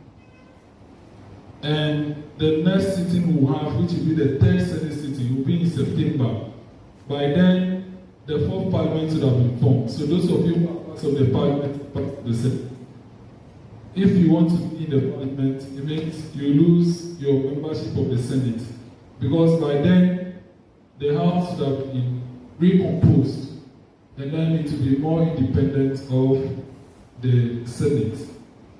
And we are likely to have our first joint sitting in December in order to experiment how joint sittings will be. You know, in Ghana, it's only one chamber, so they have never held a joint sitting because there is no way they will hold. But we are likely to have a joint sitting in December after general elections. We'll come back as 2 houses sitting together, where you have the President of the Senate and the Speaker of Parliament. As you know, I will hand over our Speaker, and there will be a new person who will be a Speaker for the Parliament. So let's all of us preside together. And then in January 2025, the first Senate will be formed. So on that same day, the Parliament Senate will be dissolved in the morning. Then the first Senate will be formed in the afternoon. And that is our sitting plan for the Pilot Senate. That is our sitting plan for the Pilot Senate. So, just to envision the future of YIP, because YIP is not temporary, it's actually going to move on forever. So, the first Senate, which will last from January 2025 to 2027, in that tenure, we'll have the 4th and the 5th Parliament recomposed. In the tenure of the second Senate, which is January 2027 to January 2029, we will have the 6th and the 7th Parliament of YIP formed. And that's the irony, and it continues. YIP continues to live and continue. Even when we become big men, we are not going to forget our home. We'll still be here to support our youth over here. So YIP continues. Whenever we get to Harriet and I know, we will still come back to YIP and be with YIP. So we are not living. So in short, that is the orientation on the Senate. Honorable Senators, the floor is now open for questions. Questions, clarifications, contributions on the orientation for the Senate. The floor is open.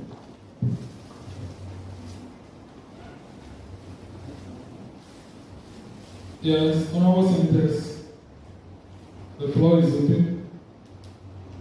You have questions? You are okay. Dion, you have a question? You have a question? Okay. Yes, the Deputy Senate Leader, let me hear from you first and then I'll hear Dion. Yes. Thank you, Your Excellency. I just want to ask, I'm always concerned about growth of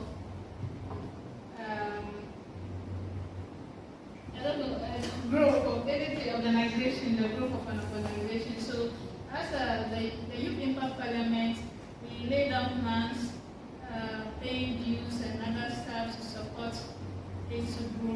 also we do our best. What plans do you have for the Senate to grow? Because we don't actively guess for anything. We contribute ourselves. So what plans are we making to support the Senate to grow? Thank you very much. Thank you very much. I forgot to add that the Senate has 48 senatorial seats, which is 3 from each region. So that's an additional information. Now, when it comes to finances, because it is a chapter, both of them will benefit from one stream of finances. Whatever the House contributes can equally go in favor of the Senate. Whatever the Senate contributes can go in favor of the House. If a donation is given to the House, can equally be used for the Senate. If a donation is given to the Senate, can equally be used for the House. As of now, you said it, we are not an exploitative House and we don't exploit our guests.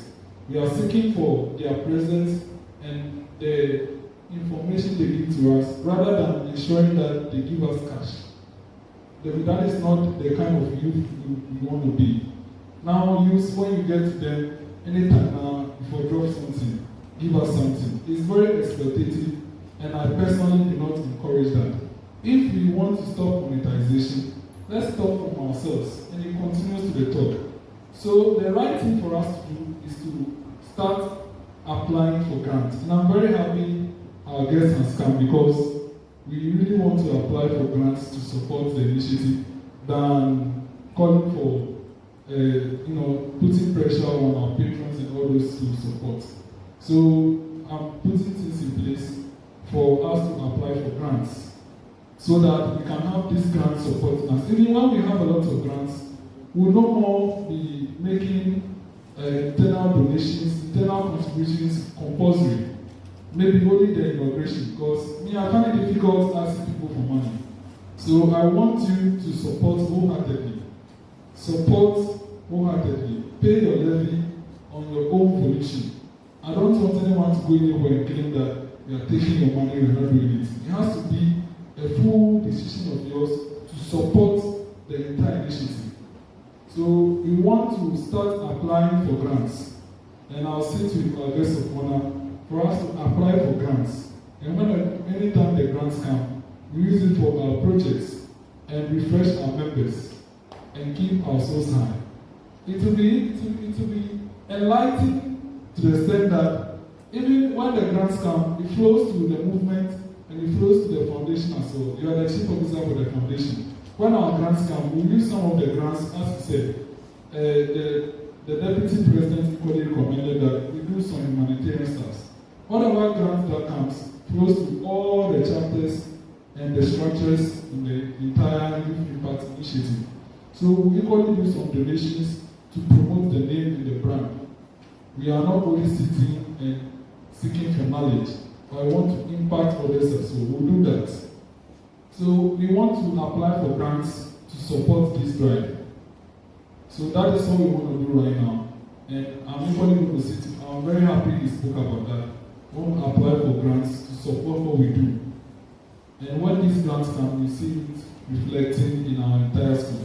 One of the biggest visions that I have, I don't know when to come to play, but in the near future, when we get a lot of money, we'll buy land and build the YIP chamber.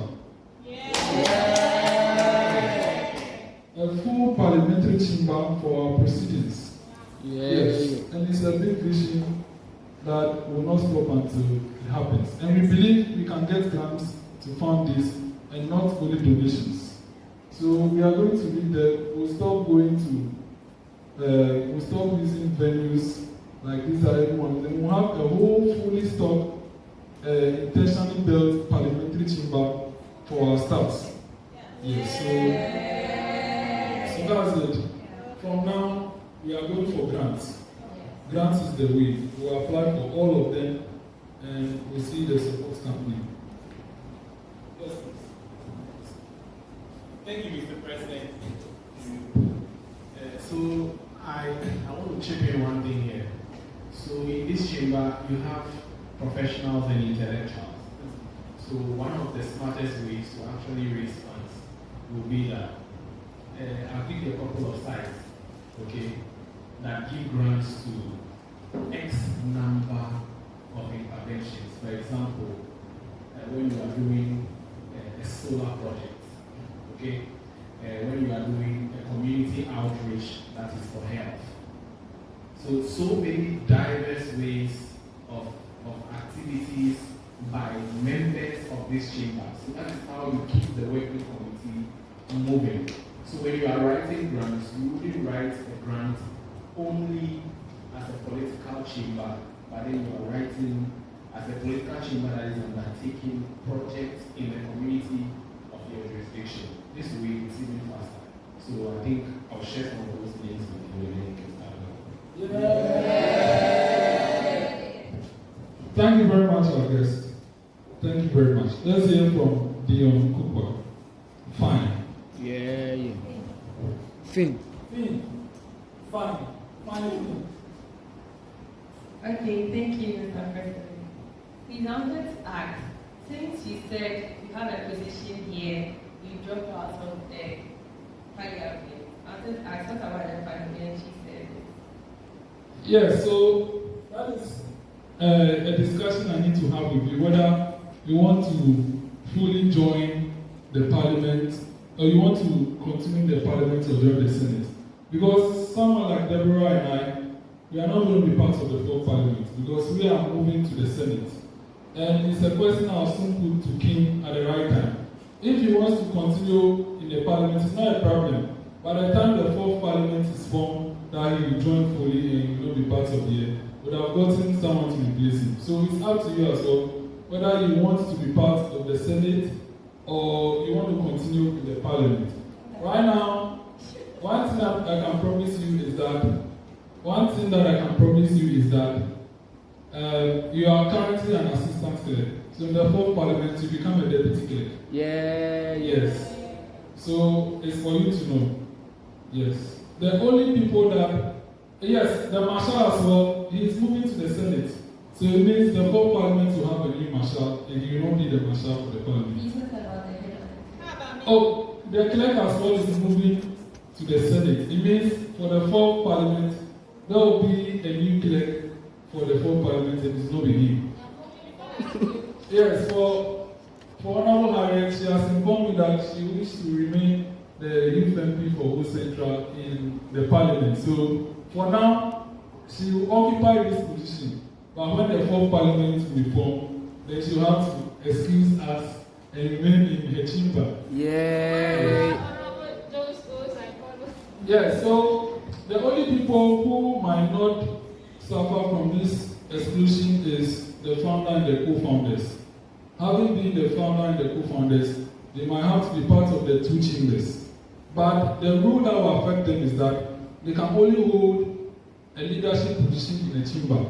So if you are part of the Senate and you want to hold a leadership position here, it means you just be a commoner there. If you be part of the Parliament and hold a position there, it means you only be a commoner here.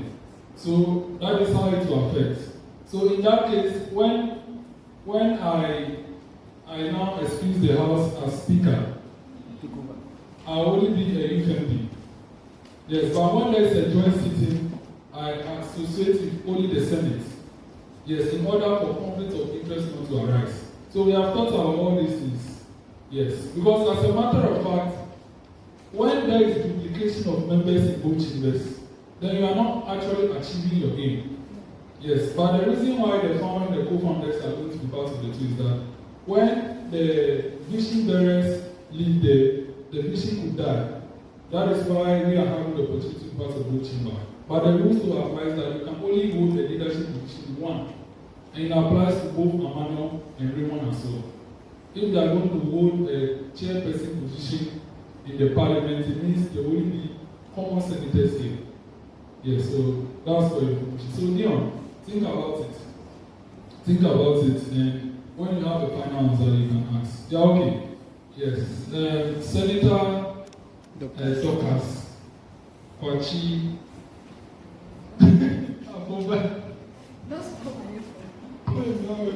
Thank you, Mr. President, and my fellow senators. I go by the name Dorcas Phobia Kwachi, the Deputy Minority Whip. Mr. President, please, I would like to find out The senators here, are we working hand in hand with MPs from the lower chamber? Since we are in the upper chamber, and they also have their constituencies, they have their roles, duties, and everything they are doing. I want to find out, are we working hand in hand with them, or we are to, let me say, supervise what they do? Thank you very much for your question. Your question works in two ways. The relationship of senators and youth MPs is similar to that of a regional minister and a DC, because MPs in it, and you have to work with them all. So all the three senators from a region will work with the youth MPs coming from their region. They can do collaboration and hold meetings together as a regional caucus. They can decide to do projects together, and it's all allowed. There's nothing wrong with that. The question of hierarchy came between whether or not senators are higher than MPs. Basically, this is an upper chamber and a lower chamber. So that's the answer. You get it. If you don't get it, forget about it. Yes. Honorable senators, any other questions? So, in the absence of any questions, I don't know whether our guest wants to add anything to the orientation before we move to the next item into the debate. Our guest of honor, do you have anything to add to the orientation? Thank you very much. So, honorable senators, that is it for the orientation. So, honorable senators, we want to move to item 13 on the order paper, which is promotion of committees of the Senate. So, honorable senators, in accordance, I also share the standing orders draft of the Senate to you. I think the first thing we have to actually do is to adopt our draft standing orders until we review it and finally pass it by December or by September. We'll pass it by September. So for now, I would like the majority leader of the Senate to move the motion to adopt these standing orders as a draft version for usage, awaiting revision by the Rules Committee and final adoption by the House and our third Senate sitting. Majority leader.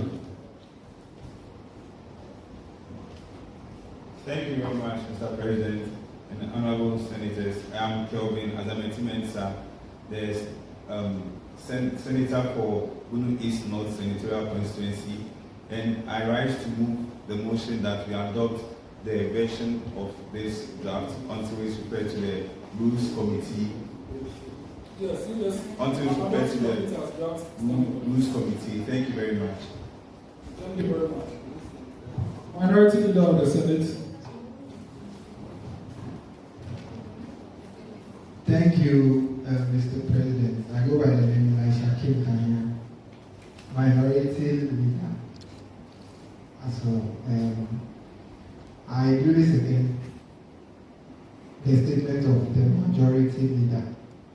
Thank you. Thank you very much. Honorable Senators, motion moved and seconded is now for the consideration of the House. I believe if there are no movements on the motion, I move forward to put the question in the motion. Honorable Senators,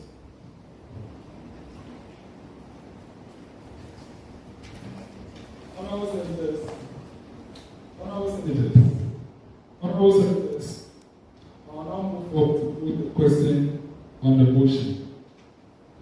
Honorable Senators, motion moved and seconded that the House adopts the draft version of the standing orders as a document until its review. The question is that the House adopt the standing orders in this draft form. All in favor of the motion, say aye. Aye. Not in favor of the motion, say nay. Honorable Senators, the ayes have it. The ayes have it. The motion is carried, and the draft version of the standing orders is accordingly adopted as a working document in this draft nature. Honorable Senators, now moving to the formation of committees. It's just going to be very quick. As of now, we cannot have complete membership, so it's just the leaders that we have picked. But according to Order 105, which is Committee on Selection, it states that a Committee on Selection be created. And the Committee on Selection is supposed to create other committees.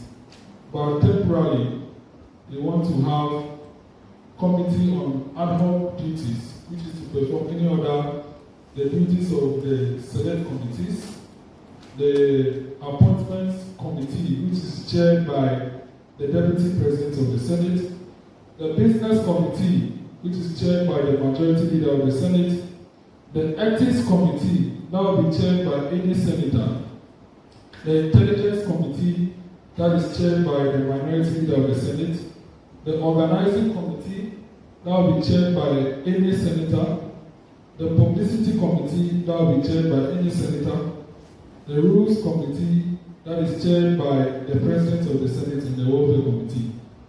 So, apart from the ones that the standing order states, of which leaders are part, the Committee on Selection that will create right after the motion is accordingly moved and seconded to put forth. Later on, after the Senate sitting, would share the nominees for each of the committees that will work in their acting capacity until the second Senate sitting, where the committee report will be fully adopted.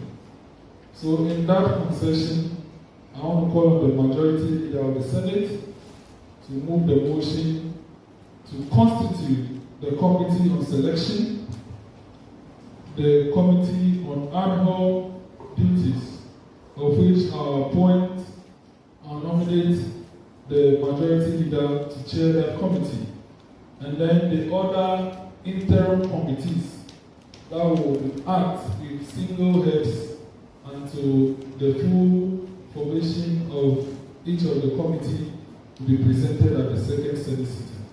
Majority Leader, let's move the motion for the formation of the Committee on Selection and other interim committees.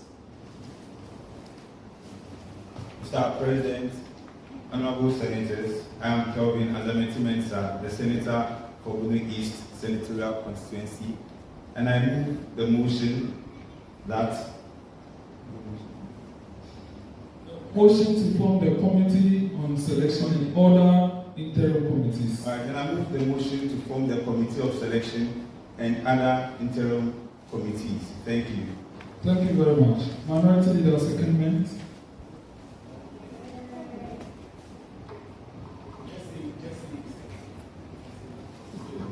Thank you, Mr. President. I second the motion. Honorable Senators, motion moved and seconded. I'll proceed to put the question on the motion. Honorable Senators, all Senators in favor of the motion say aye. Aye. Not in favor of the motion say nay. Nay. Honorable Senators, the ayes have it. The motion carries. Therefore, the Committee on Selection and other interim committees are accordingly formed and are awaiting a full report of the Committee on Selection at the second sitting of the Senate to be held in June. Honorable Senators, we are now at the commencement of debate, item 14 on the order paper.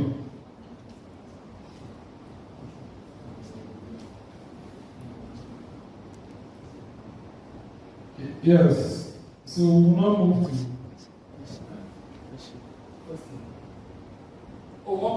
Okay, so before we move to the debate, let me have the Deputy Minority Leader of the Senate ask the question. Thank you, Excellency.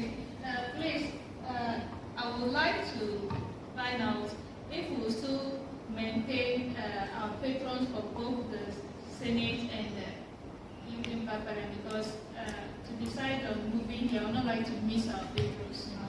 Oh. Maybe some, because some are going to come and give some education also. Don't worry. Even before you land, our patrons are patrons of the movement. And if they are patrons of the movement, all branches fall under the movement. So they are patrons for all the initiatives as well, inclusive of the foundation. So we don't select them for any identifiable structure. They are the top. So they are for all the structures. Okay. So it means we can have them come during proceedings of the Senate as well, or the Parliament. They are patrons of the movement, and the movement is at the top. So they are basically in control of all the structures. Youth Impact Parliament, the 3 chapters, inclusive of the bicameral legislature, the Parliament and the Senate. Youth Impact Foundation, they are in charge of that one too. And the movement as a whole. Okay. Yes. Thank you very much. So don't worry, I have you covered. Yes. Honorable Senators, we move to the commencement of debate. Item 14 on the other paper. Can the majority leader move the motion, the general debate motion, which will be seconded by the minority leader? Then it will now be for debate. And then I'll call on the Deputy President of the Senate to preside over this session to the end. Majority leader of the Senate. I think before you speak, I don't think we can take sides in this motion. This is a motion we agree on. But when you want to speak, you can talk on the pros and cons, whether you support it or not. But this is a wholesome motion that we are coming to debate. And we are coming to share our ideas on it. So, Senate Leader, let's hear from you. Thank you very much, Mr. President. Honorable Senators, I'm Kelvin Azamiti-Mensah, Senator for Wunmi East North Senatorial Constituency.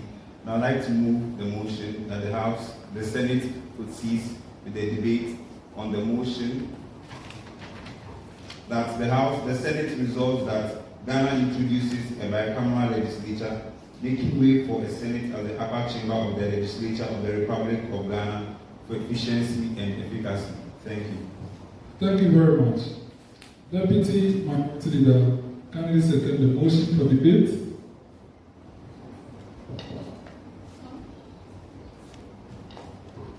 Thank you, Excellency.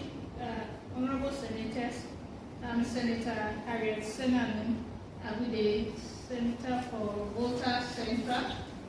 I second the motion. Thank you very much. Honorable Senators, motion moved and seconded is now for the debate of the Senate. Deputy President of the Senate, take the chair.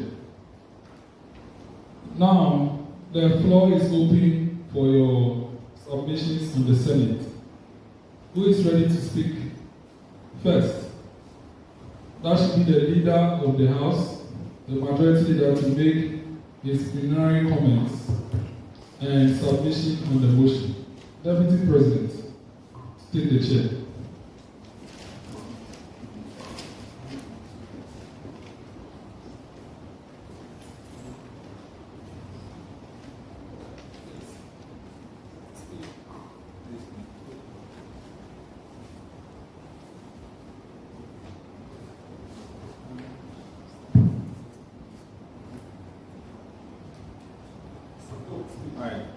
Thank you very much, Mr. President and Honorable Senators. My suggestion on this motion is that bicameral legislature itself is important, given that it's not a matter of administrative convenience, but also an issue or a matter that seeks to represent and make every voice known and heard within every corner or length and breadth of our state.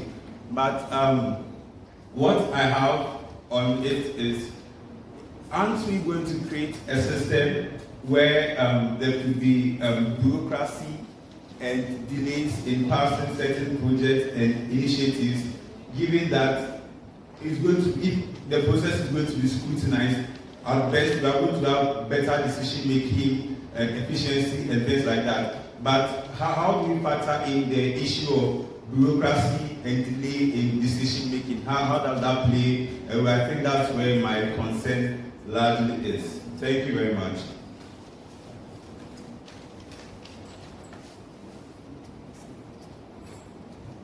Okay, so the House is open for more submissions.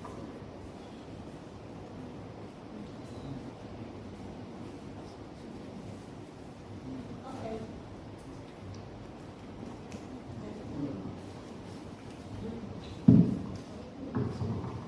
Okay, thank you very much for the opportunity. Mr. President, or the acting president, and my fellow senators. On the topic of the motion we have, we are basically saying that we as a Senate are resolving that Ghana should introduce a bicameral legislative system. And then that way we are looking at a lower chamber, which is the system we have existent, and then an upper chamber to it. And then our understanding to that is we are going to achieve some efficiency and efficacy with how we run our things. Now, to speak to that, why are we resolving that? We want our state or our country to actually adopt something like that. What are our grounds? So just as Mr. President started giving us ideas into what we mean by a bicameral system, we are looking at achieving a lot of efficiency with our lawmaking, our policy scrutiny and implementation, and the likes, all the duties that fall under the legislative act. And then we are saying that we have our existing MPs in our system, and then we have practiced this system for we all know how long. And then now Ghana is 67 years. And then we have done some level of assessment to that. And then we are looking at how efficient is the system that is existent. So, and then comparing it with what we could achieve if we have a bicameral system. So one of the things we're talking about is that now we are going to have a second layer of security whereby the making of laws, let me use the one that is under contention at the moment for example. We are looking at a lot of lawmaking when it comes to the bicameral system is not watching the face of only one person.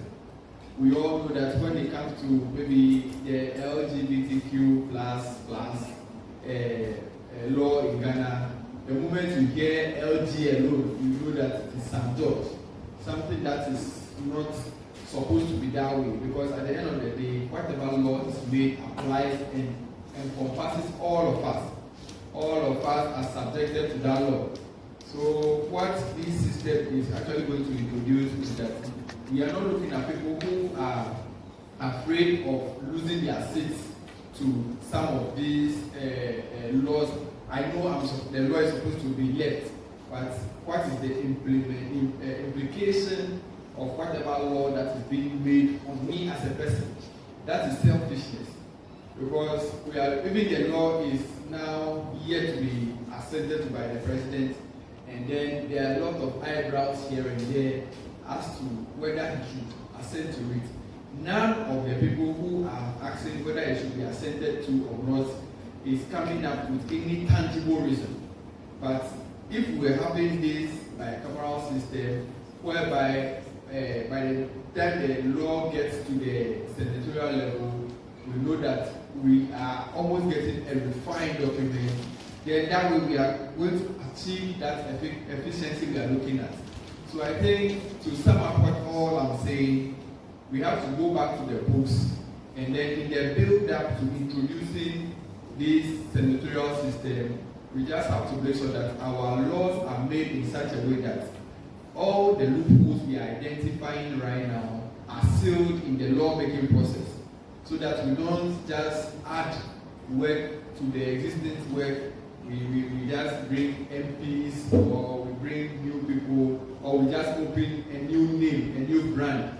You see people branding their cars, senator, giving ourselves names that don't actually prove any work. That is by stand on this. Thank you very much for the opportunity.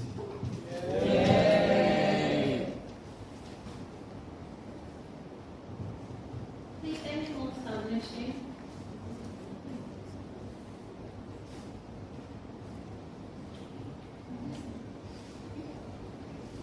Okay, so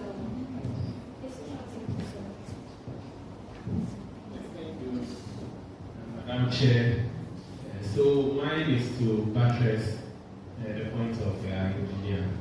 The thing is results, okay? So whatever we intend or seek to form here must be coherent with the results that we want to see. It's not show off. I believe that leadership and setting systems that work in our jurisdiction is a difficult task. So if some of us want to do it, it means that we have to do it with all honesty, and we have to be willing to serve and not be boss. But to start from our small kindness, from your own hostel, from your own home, how well you clean up your own environment. So very basic things. So I just want to buttress this point that this shouldn't also be another fanciful naming ceremonies, but should be an entity that is committed to seeing change and making sure that positive change is effective. Thank you so much for that. Positive change is all that we are preaching about. And for that positive change to come, it will start from us. Where you are coming from, where you are staying. Like you rightfully said, how well do you even clean your environment? So it shouldn't necessarily have to be like taking something that at the end of the day you are not going to, make good use of it. So the floor is still open for a submission. Okay. Hi, thank you, Excellency. To add to actually what my colleague Senator said earlier, this whole system is not just to say creating an upper chamber that will be a superior over someone. We are here to guide them in a way to see to what they are doing at the lower chamber, and also our voting powers counts in here.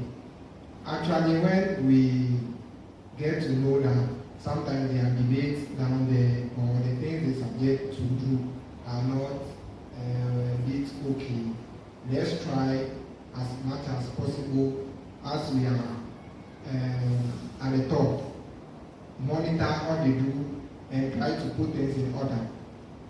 It will be something that I think will be bigger very soon, and I would like it as well when we put maximum effort in it to make it a success. So that's something little I will say for now. Thank you. Yeah.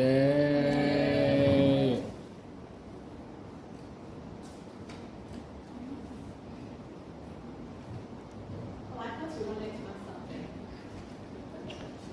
Please, the floor is still open.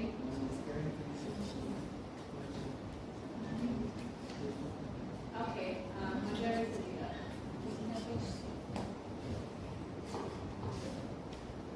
Okay, thank you very much, Excellency, honorable senators. I think, in as much as we all support the bicameral legislature, I think there is something crucial we should also note, because bicameral legislature does not always project smoothness or things that are easy. I think to a large extent, to cost and resources come into play.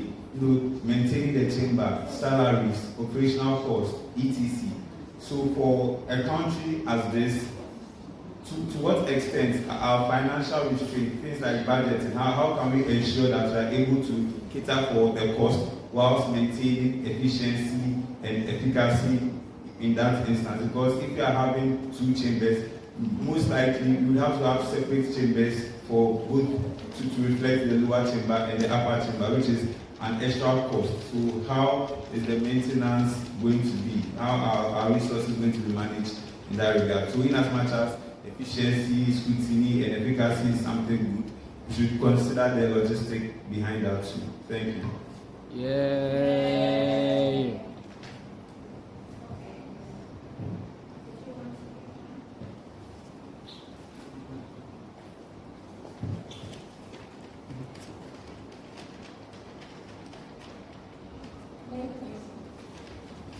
Thank you, Your Excellency.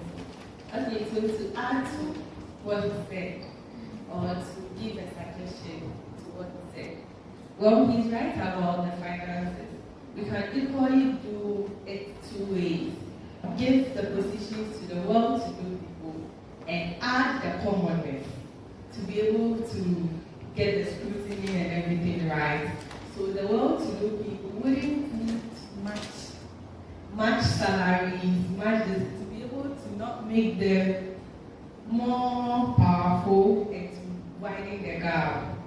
So we're working with more of the commoners, making the commoners like gain their average responsibility and all that. I think that one would be. Thank you. Yeah.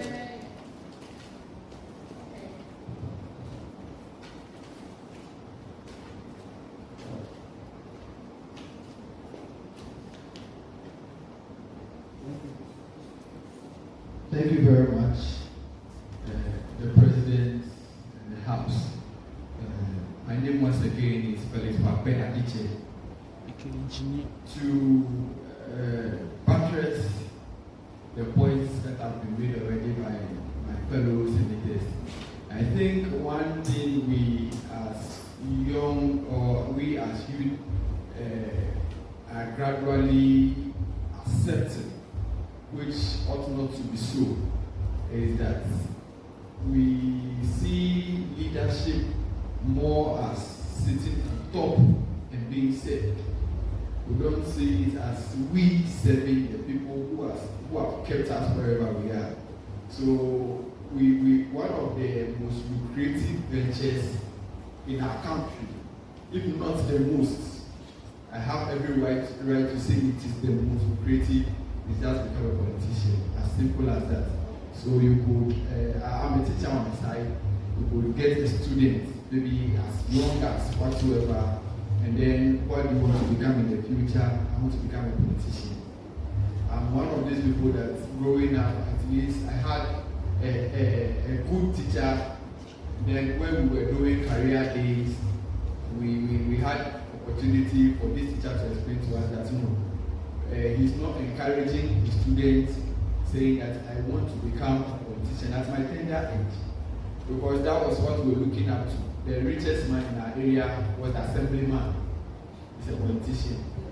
The person who was bringing the fancy car is the assemblyman, is the MP. He brings and lines up all the V8s.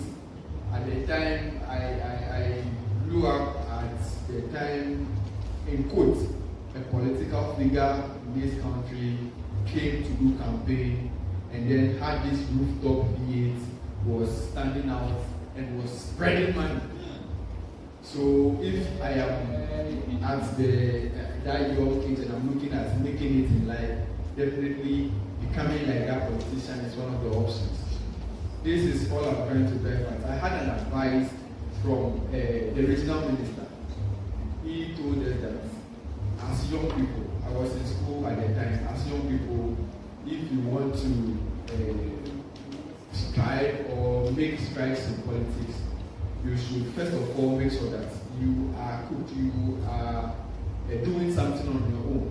So we shouldn't truncate our education and then follow one or two political figures, and then the next minute they get the position, whatever allowances and monies that are associated to that office, they get it, and then you are just a foot soldier fighting useless fights by these people. What I'm trying to drive at is that we have mentioned already that we are not looking at this bicameral system or the senatorial system becoming another avenue to put people in position and feed them, feed their families and their generations. No. So even at the legislative state where we introduce the idea, we must be able to put the laws in place in such a way, a manner to seal all these loopholes. Because if our ministers and our MPs are taking salaries, I don't want to talk about at the moment. So if we are able to put all these things in there and then we make sure that we are doing things right, we are good to go. Otherwise, we are just going to create another avenue to prevent funds that will be brought to our constituencies to develop us. We will just rechannel them into the pockets of some elites somewhere. So, in my view, if we want to actually address this issue, from that instance, we must understand that public servants or politicians, as we have it right now, should be people who are serving the state and not serving themselves and then owing 100% allegiance to their political parties and then their voters. Because if we look at it from that perspective, then we can be able to achieve some level of, people who are there and then are doing what we want them to do. We can walk to them and tell, you can walk to your MP and tell your MP, oh, when you go to Parliament, say this, say that. How many of us know the residents of our MP? We don't know. How many of us know what they actually do in real life, whether he's a teacher, we don't know. But we know that they have money. They go to a funeral and dash money, 2,000 Ghana cedis, 5,000 Ghana cedis, especially when they go to colleagues' funeral or party people. If I'm NPP, I like listening to the names, so pardon me. I'm NPP and I go to NDC funeral, the money should be low. And if I go to my NPP party person's funeral, I give plenty donation. That is showing that I'm doing the good work. And then we have limited the legislative some money bank, which is not right. So I think we have to actually take a second look. Just as the aspirant was saying, I'm one of the people I admire so much. I'm one of the people that don't believe that it is the MP's job to do development. But growing up and looking at one or two people, notable is Honorable Okujeto Ablakwa. I started developing that I understanding that no, they owe us some level of development. They actually owe it to us because you have the exposure. You have, if I go and then I'm applying for a grant, you need some particular names in there. That is what gives you the credibility. As an MP, it is automatic for me. But if you or me, maybe let me put my esteemed engineer aside, and I write something and I say, I need a Felix Macbeth, who cares? Who are you? So these are the things I'm looking out for, that if we are able to implement the bicameral system, we should get the lower chamber not having so much powers, and then the upper chamber with very limited, maximum if we can have 2 senates from each region. We can have that, and then we have 16 regions. 2 senates is giving us 32. That 32, we made business with these people, and then I think we'll make strides. Thank you very much. Yeah. Well, that was a very powerful one. We should make sure that we get people that will serve the nation, but not ourselves. He has made mention of so many insightful things that we need to look at. If growing up, all we want is to be a politician, because that's where the money is coming from. But our mindset shouldn't always focus on that. We should look at the bigger picture and what we intend to do for our mother nation. Honorable, you want to say something? My fellow senator was speaking my mind, service to humanity, and I just want to add a little to that. Yes, thank you, Excellency. So I just want to add a little to what my fellow senator was talking about. So I believe he's talking about humility, service to mankind, because I have I've learned a lot from my mother, MP Prachi, where it's like, she's in the V8, that as you're going to Prachi, the road is not good. She says, farming in that area. She's so humble that she stops on the way and gives grace to the others, those walking and other times. She makes sure the Bantu waits for the others to even cross with her. So I'm just happy if we can live like that, learn like that, and adopt to such practices. Yeah. Yeah. Thank you so much. Yeah, that's so important. Humanity, service to the nation, for ourselves, it's so important. But trust me now, humanity is failing out. All we want now is for ourselves, my own. Neglecting the fact that you are there for something, right? I mean, all we want is, humanity for the nation. But nowadays, things have changed. Everybody is looking for himself. Everybody is looking out for himself. So what are we missing? What can we do? So that's a powerful one for that matter. Please, any more submissions?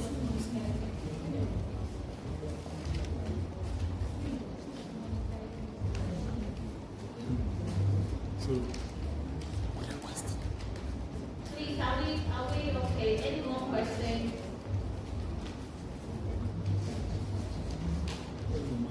Okay.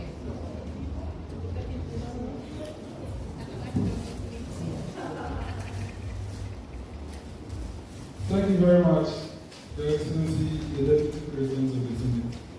I'm Mr. Amegashie-Viglo, interim senator. When I'm in the chair, I'm interim. I equally want to add on the motion before the House. As a matter of fact, I agree with most of the submissions made by honorable senators. The workload on Parliament of Ghana is tedious. It's gargantuan. I can even use the term disastrous. The last time I stated that as of now before the Public Accounts Committee is working on the 2022 audit report in 2024. When are they going to finish 2022, move to 2023, move to 2024? Some bills in the House are suffering from filibustering, not really because they cannot do it, it's because of the workload. There are a number of bills that have been filed, and as of now, they have not even reached the first reading. Others are still at second reading before they come to consideration. The last time when the Speaker came to Ho, he stated that around 850 questions are filed in a year, and some of the questions, in fact, they don't even have the time to answer them, because Parliament only has three meetings in a session. So before they go on break, they don't even have the luxury of time to do most of these things. The purpose of the bicameral legislature, apart from having some of them do some specific duties, they can equally share load. Some of the bills, if you think the Senate should be, let it go to the Senate. Some that need thorough oversight, it starts from the Parliament. And I think when we have two chambers, the workload on our MPs can reduce. Because seriously, the workload on them is too much. A lot of papers have been filed. But anytime we get to October to December, they leave all of these papers, questions, statements, and then they are going on the budget. That is what happens. Anytime we reach the third meeting, a lot of workload on them are left, and then they focus on the budget statement. Because at the end, they need to finish passing all their appropriation bills before they enter the next. So that is how the workload on them is, and it's so much. When there is a Senate, we would actually share some of the workload with them. Something like the vetting of the ministerial appointees. That is another time that I can say that if there is a Senate, the Senate to do that. The debate on the State of the Nation's address will do some, but the Senate to do much, so that they focus on the outstanding bills, papers, questions, statements that are on them to finish them. And it seems the carry forward is becoming too much. So when there are 2 houses, this workload will reduce. And that is the efficiency that we are looking at, the efficacy. That is not the only reason. The Senate as well, as you know, every time our MPs are coming back for election. And due to this, they focus less on their legislative job and they are focusing more on getting re-elected to the chamber. If they have ample time to sit on the job and less time to have to be going to the constituency to seek for re-election, I think they'll be able to have more refined laws. But as of now, every 4 years, during the second year, he declares whether he's going or not. Third year, he goes for primaries. Then the third or fourth year, it's really campaigning. What about the job itself? So when we have the Senate, so we are proposing that the Senate of the Republic of Ghana should have 8 years. Although the president is 4 years, senators should have 8 years. So at the end, every 4 years, a senator will not be running to his constituency to get re-elected. He's still looking at this, ensuring that the president who is coming to end his term should account for the job done. We will not be focusing on getting re-elected. That is what we stand to benefit. Yes, that is what we stand to benefit. For me, I think it's high time we start calling for 2 chambers. I'm aware that by all means, the next president who will come, we will have to consider the issue of constitutional review. And when it comes to whatever we are doing here, we will use as a case study to know whether or not we need a second chamber. When you go to the MPs and you tell them, just talk about workload, they'll confess to you that indeed, when there's another chamber to do some of the load, the work will reduce on them. You heard them, they came the last time. The workload on them is plenty. Finance committee, none of the private bills will come because every time government is bringing loan, bringing this bill, bringing any money bill that comes, it comes to the finance committee. So I was even thinking, why not that Parliament has split committees into 2? We can have the Public Accounts Committee A and B, and then the A takes 2022, the B takes 2024. If the workload is too much, split the committees into 2. I don't even know why they haven't considered this. They should split the committees into 2 for the job to be done. But at the end, they want to have 1 committee. Appointment committee can be split into even 2. 1 for ministers, 1 for deputy ministers, in the shortest possible time. The work is done. Second deputy can chair the second one and get the job done. But they want to do everything. The work will be on them. You can't finish it. So for me, I am in support that the Republic of Ghana considers the introduction of the bicameral legislation. Someone will be like, it's a small country. I beg to differ. Go to Trinidad and Tobago. It's a bicameral legislation. Go to the Barnabas. It's bicameral. It is not about the size of the country. We want good work done. And we want quality work done for us. So, for all these entire 67 years, as our guest of honor has stated, the entire of the 67 years that we've had we had quality work done by our parliamentarians? If the answer is no, then consider splitting them into 2 so that workload can be better managed. With this, I vouch for the motion. Thank you very much. Yay.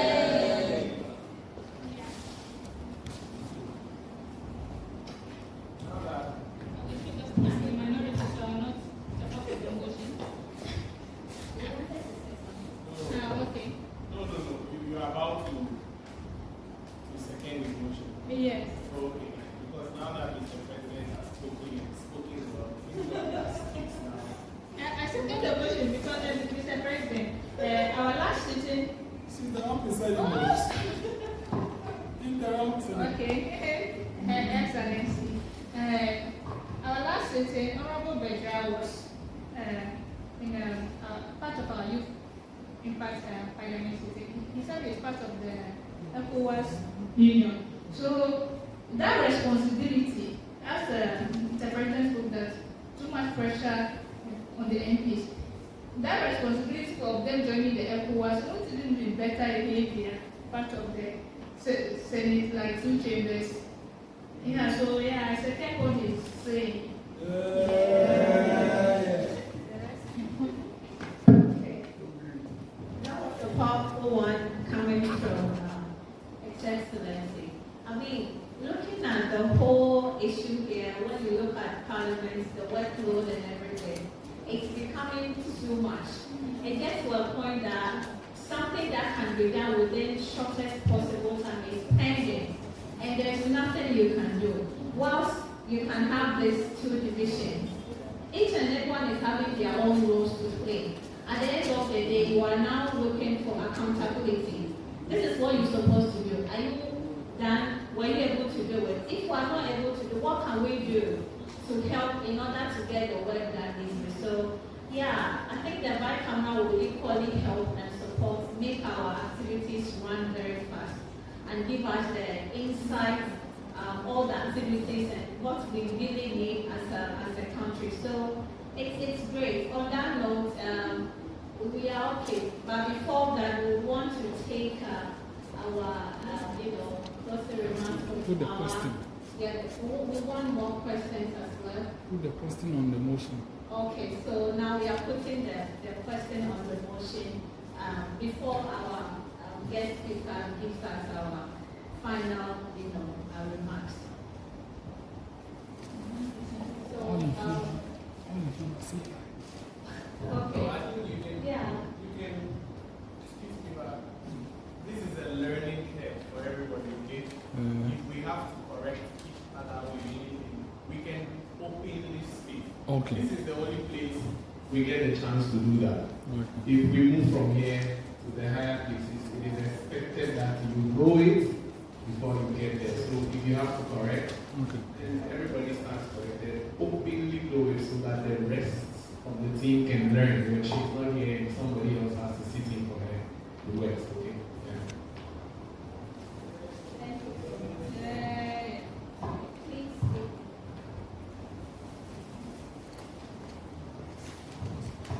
Yes. Thank you very much, the Deputy President of Amegashie-Viglo, Interim Senator.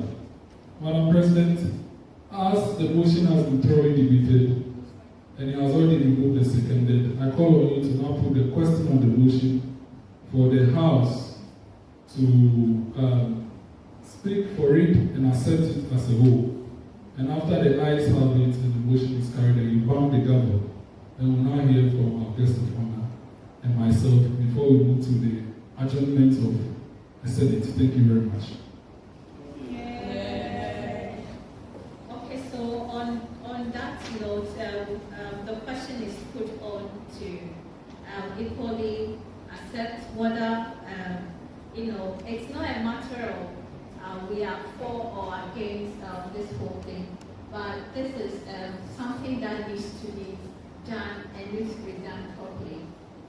Okay, so if we want to go in a way that, I'm against this or not, it's not going to help us because the work needs to be done and it's right in front of us, which is not giving us the whole thing that we need. So, Mr. President, on that note, I think we are calling on the question equally for the whole issue to be adjourned. All in favor say aye. Okay, so in favor you say aye, and those not in favor you say nay. So in favor you say aye. Aye. And not in favor you say nay. No. I think the aye have it. So on that note, Okay, so before our honorable council, I think we call our special guest to give us his closing remarks. Okay, so briefly, I want to say a big thank you to everyone here.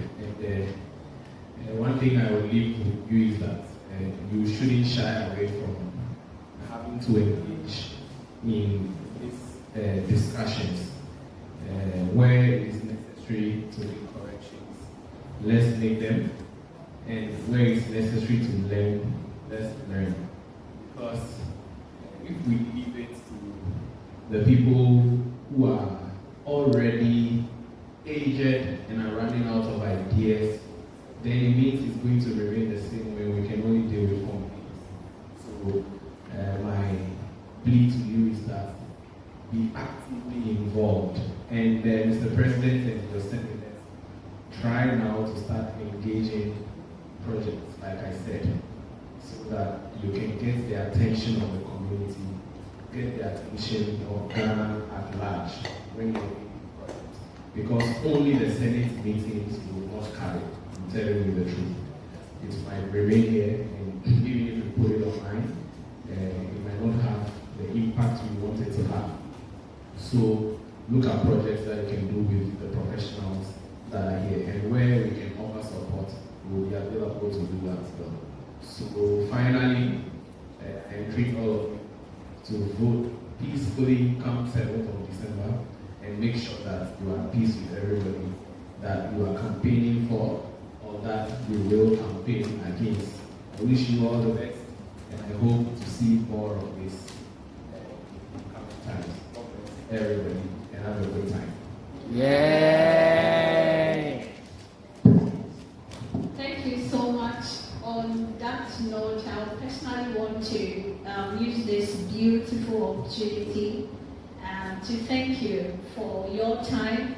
I believe you are really busy, but you still took time out of your busy schedules to be with us. You've given us so much education, so much information, and also we know that this is just a stepping stone, because we know you are going to give us so many things as in how to approach, how to get the support and the funds to equally implement some of our projects, of which my deputy here was equally so much interested in doing so much projects for the community in which we live in. If we equally be here and not implement any project, then what's the essence of us? Because we call ourselves youth impact. So what impact are we leaving to the community that we are in here? So thank you so much.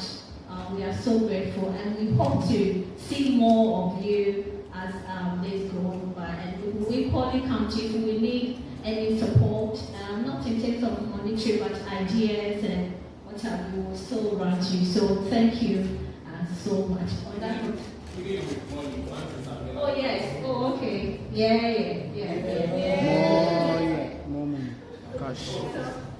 Somebody says he wants to get a comment with the microphone. Yes. Financial proceed. Okay. Let's not lie. Money will move the association. I don't care what you say. I don't care what you say. And we all need that level of backing. I am unable to run an effective campaign if I can't put together a committee that I think can source of funds. It doesn't have to be my money. So you have to be smart about how you get funds. And that's what we don't learn or don't know how to do most times. So in successive times, let's be able to have seminars on campuses and talk to people about how you can push, how you can be able to attract funding. I think it's very necessary, because what are your ideas if you can fund them? So yeah, if we need to support you financially, we will do that. And I will be one person that will be gunning for that. Definitely.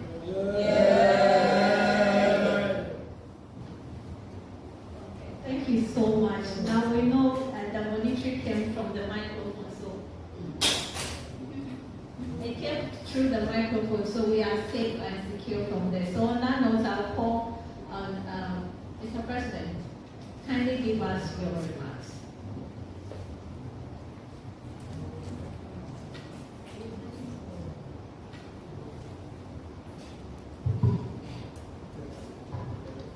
Thank you very much, the Deputy President.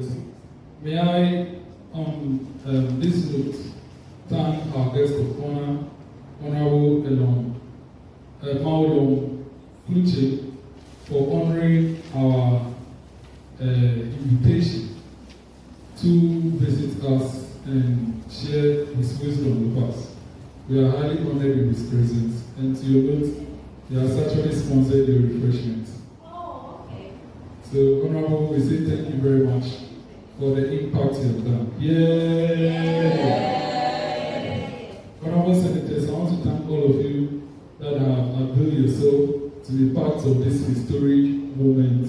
As this is the first bicameral legislature in the entire of Africa, I'm very sure because I've not seen any yet. So thank you very much for being part of this change-making moment. As our guest of honor said, there is nothing new about the Parliament, but there is something definitely new about the introduction of the Senate and its bicameralism together with the Parliament. So we thank him so much for believing in our dream, and hopefully the Senate will sit again in June to continue with business and deliberate.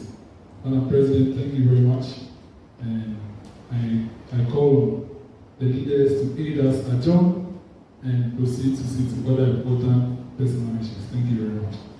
Yay!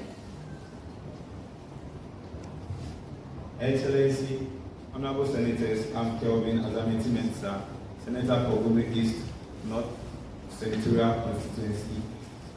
Given that we've exhausted the business of the day, I'd like us to take a bow. But before that, I would also like to acknowledge Mr. Klutse for his thoughts, insight, and support for this historic milestone. On that note, I would like to move the motion that this Senate stand adjourned till the second Senate sitting in June. Thank you. Yay!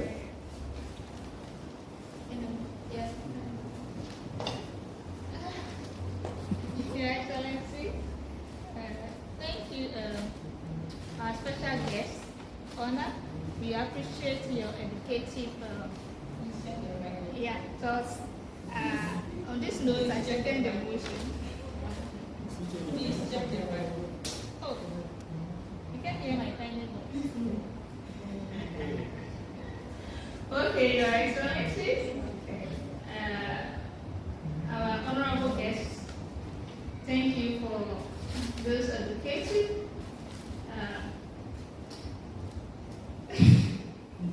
Yay! Thank you for educating us. On this note, I second the motion. Yay! Mr. President, I need rice. Don't worry, you will soon get the rice. Special lunch for all of us, so don't worry. Yay! Okay, so on that note, sorry. So on that note, all in favor, say aye. Aye. All not in favor, say nay. No.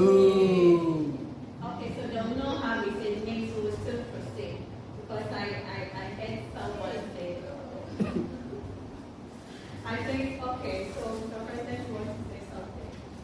Madam Deputy President, I'm Joseph Amegashie-Viglo, interim senator.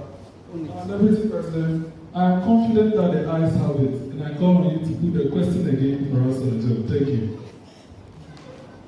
Okay, so without any further questions, further deliberation, submission, those in favor for the House to adjourn, please say aye. Aye. Those not in favor, please say nay. No.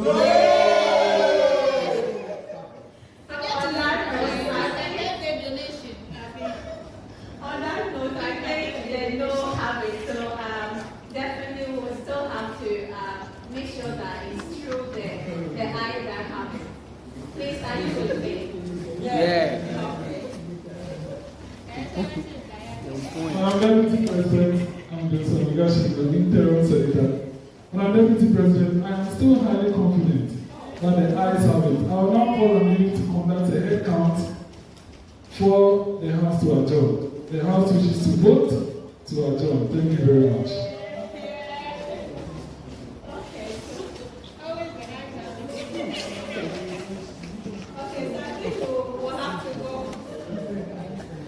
Okay, so I think I would want to, I don't want us to do the head count. I want us to, okay, we should still do the head count.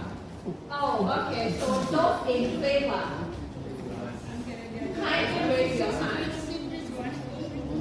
Oh, okay. 1, 2, 3, 4.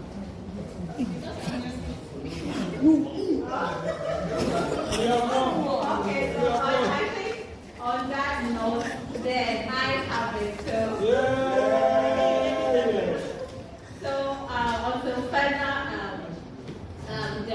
deliberations on certain that further deliberations on comments.